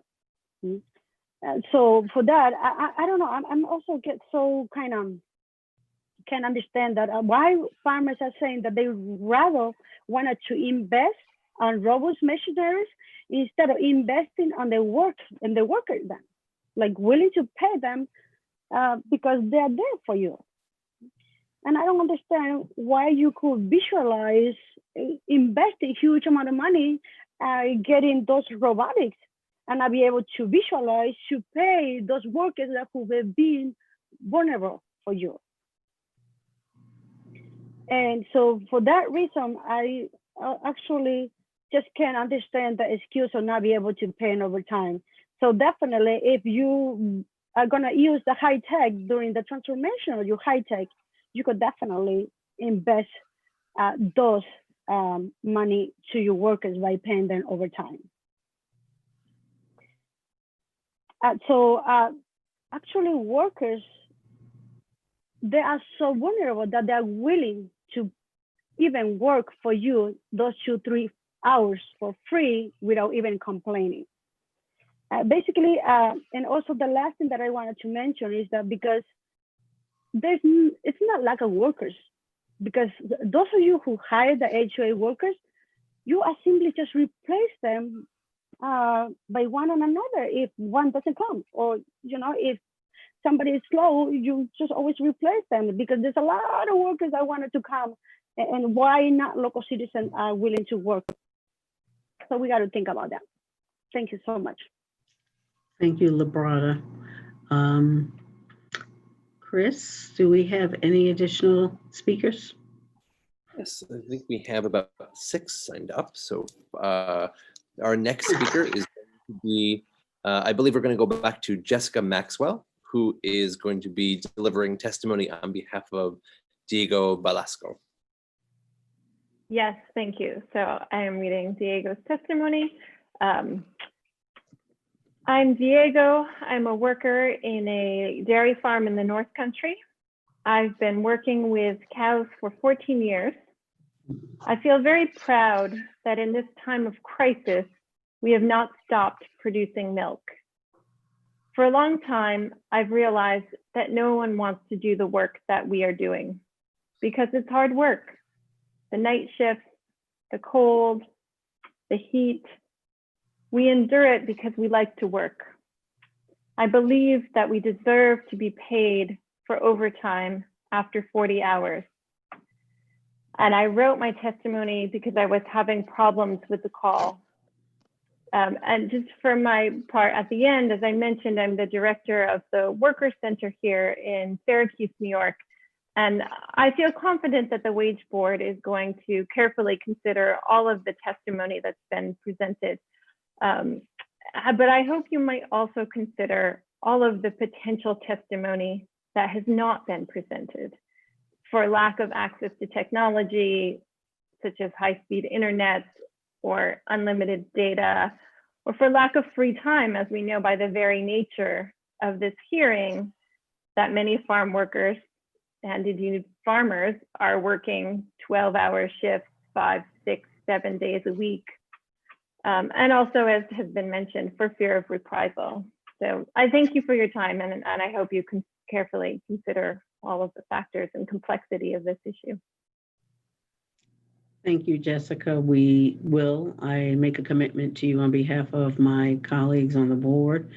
I also encourage anyone, if you want to collect testimony from individuals, whether it's anonymous and or voices, please share it with the board. You'll note that you can submit it via our website, or you can send it in, and we'll have the information up on the screen before we conclude tonight's meeting. So Chris, with that, please, if you call our next speaker. With pleasure. So our next speaker is going to be Josai Vasquez.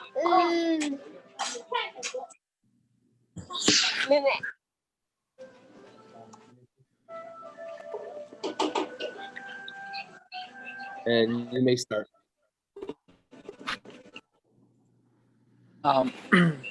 Hola, muy buenas noches a todos.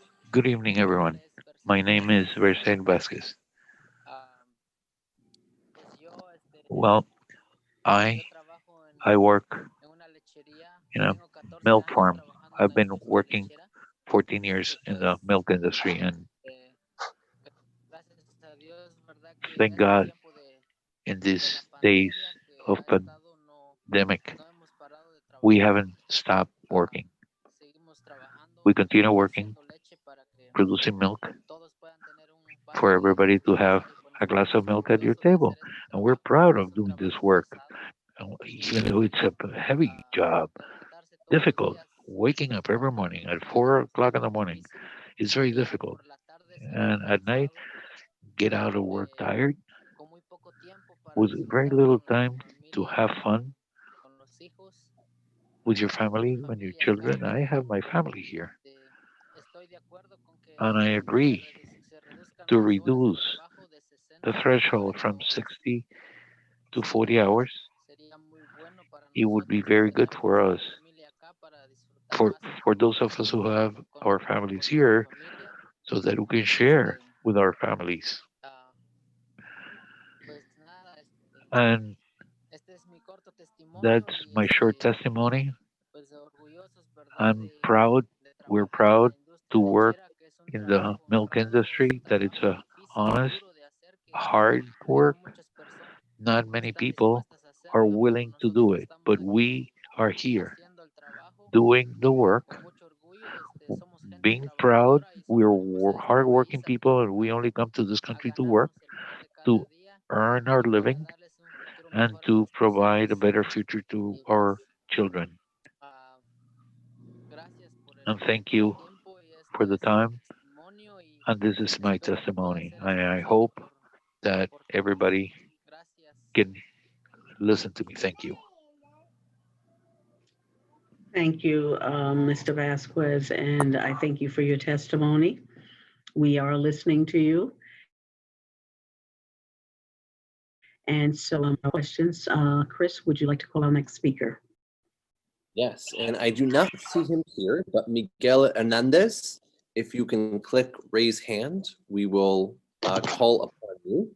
But not seeing Miguel here, we're going to go next to James Williams. And James, when you are ready and unmuted, you may start.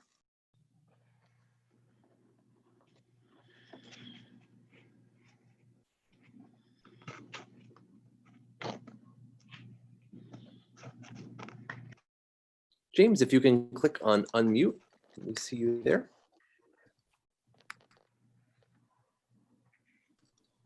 All right, our next speaker is going to be another individual I don't see in the meeting, Kayo Green, and also Monique Lindsay, neither of whom I see here in the meeting. So if they can click on raise hand, we will call upon them. And if not, that concludes our list of those who pre-registered. So we will now call upon individuals who did not pre-register to deliver testimony tonight. Please click on raise hand in the Zoom meeting, and we will call upon you to deliver your testimony. I see our first individual is going to be Matthew Liston. And Matthew, we will ask you to unmute and you may begin.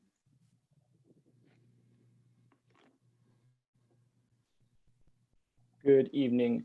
I am reading, I gave a testimony earlier, but I am reading for Luis Jimenez because he had tried to give a testimony, but it did not work out because his connection was not strong. So my name is Luis Jimenez. I'm Mexican. I migrated to this country because I believed in the American dream. I was very young and I wanted to achieve so much. I wanted to make money and keep studying. Unfortunately, by coming to this country, things changed. I arrived in a country that I didn't know, left behind my family and culture, and confronted new things, some of which were really awful. I thought that in the US, such a good country and so developed, there wouldn't be racism and discrimination toward groups of color or towards immigrants. Because if history is right, it was formed by immigrants. The United States was formed by immigrants who gave their lives so that today it's the country that it is. I was really young and I started to work earning $6.50 an hour, working 85 hours a week. I was happy at first because I came here to work. But with time, I realized that money isn't everything. After 16 years here, I have left my youth behind and my strength to work and contribute day after day with my labor so that you have food on your table. But one has to keep working. You sacrifice a lot of time outside the house because it's necessary to work to be able to make more. And without a law to protect the farm workers or the immigrants, we have spent so many years in the shadows. I think it's time to change. We are the motor of the food chain. All these years that I worked here without having a day of rest, without being recognized for all the work that one does. We are here waiting for changes because my life, my body, for having worked so much, has injuries, broken bones, and so much damage. All of this I have left in this country because I have given a lot, but been denied so much. So with the overtime law, I want to work less. I want free time to enjoy my children, have a social life, and to be able to simply walk and de-stress. Simply to let my muscles rest for so many years that I've worked for all of you. I'm really happy, believed, and agree with the 60 hours for now. And I hope that the farm owners will comply with the law and not reduce our hours or our salary, and that they will recognize our work and our right to organize. We are an integral part of the farm, but for so long, I have been an essential, for as long that I have been an essential part of it, I have left my mark on the farm. It's only fair that they accept and respect me. I still have rights. I'm human. I'm a person who feels. I'm a person who has a life. No. We hope that everyone, the government and society, recognize the labor of workers, and as time passes, that there is change. And with time, we will eventually lower the hours to 55, then 50 hours. Because our lives depend on this, because our health depends on this. I don't want to get back to my country and die without the ability to work, without strength in my arms or my feet. I want to see my children grow up. I don't want to die without seeing my grandchildren running around. And that's why I ask you to consider that farm workers deserve the same respect, recognition, and equality as other industries. And at the same time, we are as important to help raise up this country. Thank you. Thank you, Matthew, for testifying on behalf of Lisa. At this time, Chris, do we have additional speakers? We do. I see two individuals. Just one more reminder that, actually three individuals. One more reminder that if you are wishing to deliver testimony today, please click on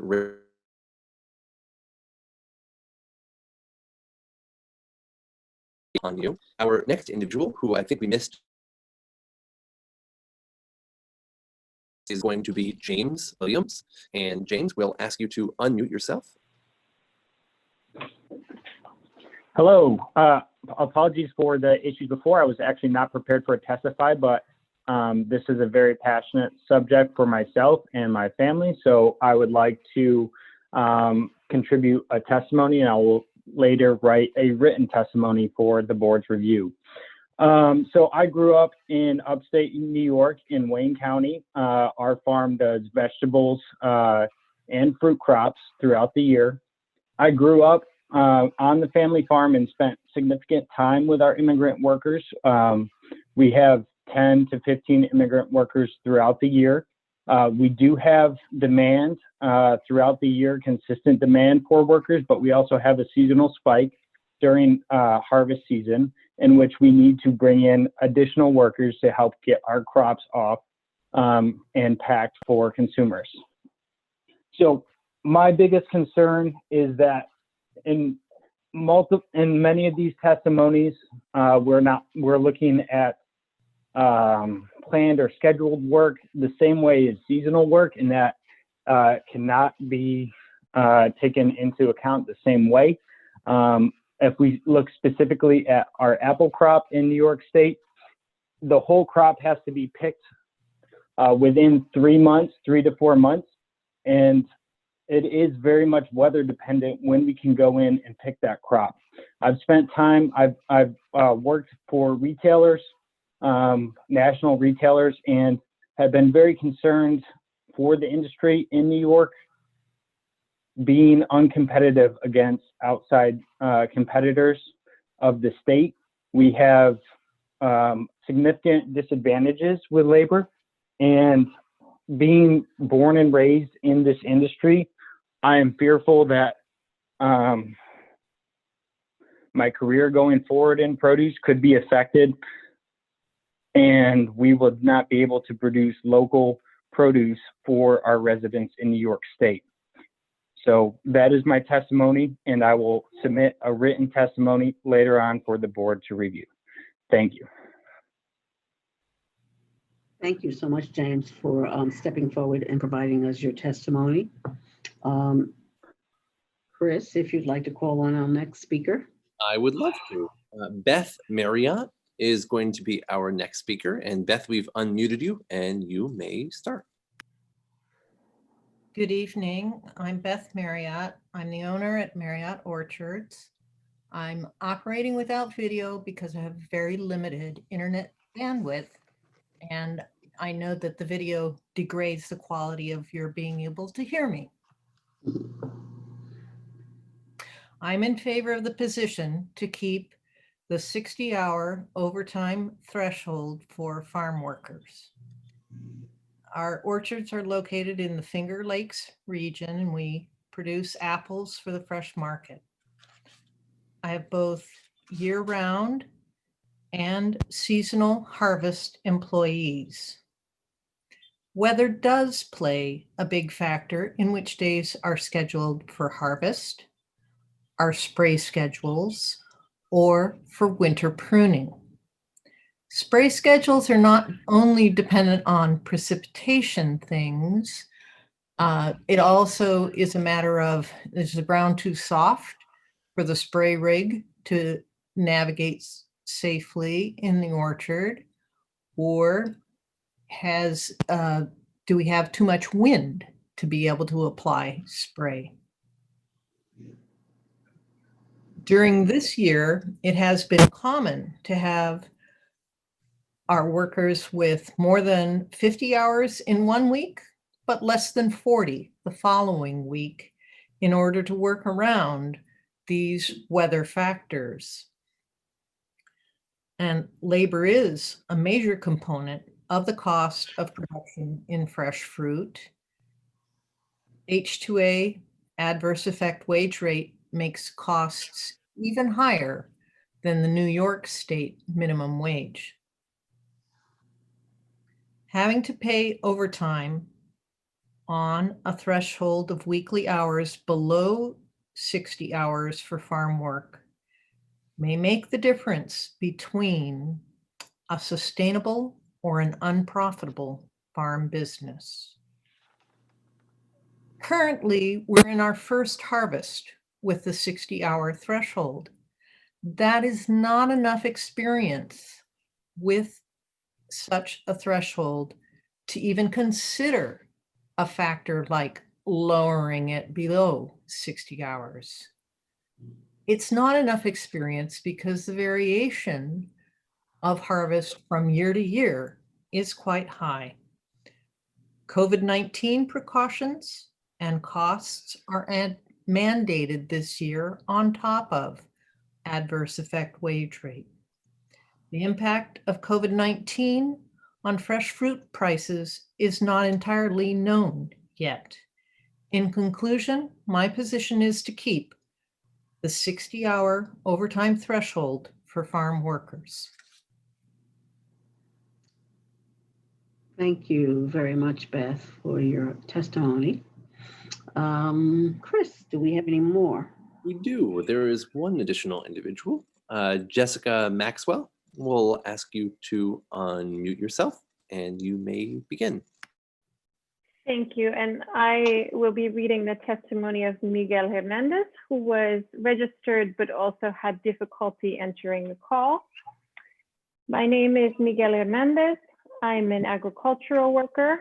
I work in the dairy industry. Unfortunately, I had an accident in my workplace and I injured a knee. And so currently I'm not working. I'm still recovering. I was working more than 60 hours a week without any personal benefits. Agricultural work is delicate and very dangerous. And I was the only worker there on the farm. So I was doing all of the work there in the farm. For example, milking the cows, treating those that were sick, feeding the calves, cleaning the area where cows came in for milking, putting up food in the barn, and bringing the cows in to milk them, just so that you take into account the nature of our work. As farm workers would like better benefits like overtime pay, and that you take us into account. Thank you very much. And thank you again for allowing us to read these additional testimonies. Thank you, Jessica, for sharing that testimony with us. Chris, are there any additional speakers? At this time, there are no additional speakers, Madam Chair. Okay. I thank you all so very much for participating in today's hearing. That concludes our public testimony for today. This, as you know, is a very important process in the lives of individuals and to the lives of farmers and our overall economy of New York State. In addition to testimony at these types of, we'll continue to accept other testimony submitted online or in writing and posted in our moderator's box are addresses where you can submit your testimony. The Department of Labor's website is labor.ny.gov, and we will accept submission of testimony until October 31st of this year. So as we conclude this hearing today, I'd like to remind you that all material from today will be posted on the Department of Labor's website. And you can also take a look at the slide to see additional information. Please, I encourage you, I urge you so that we can consider all information to do outreach and to submit any testimony that you feel that we should consider in our deliberations. I know I speak on behalf of David, who is with us this evening, Fisher, as well as Dennis Hughes, my fellow board members, that we will be considering very thoughtfully all the information that you have taken the time to share with us, whether it's been oral testimony or written testimony. I want to again thank you for your participation this evening and for participation in this part of our process. We also want to ask you to please continue to please be safe and stay well. We're all dealing with something that we've never dealt with before the pandemic. And because of that, we're fortunate to have the ability to gather together and move the process forward via Zoom, but we know it has its limitations relative to technology access and other needs of individuals, including just scheduling during the regular major season in some aspects of our agricultural industry. So again, we encourage you to submit testimony to us in writing or orally, because we definitely want to make sure that we include voices of everyone. Again, thank you for being with us. Please stay safe and well. And that concludes our meeting for this evening.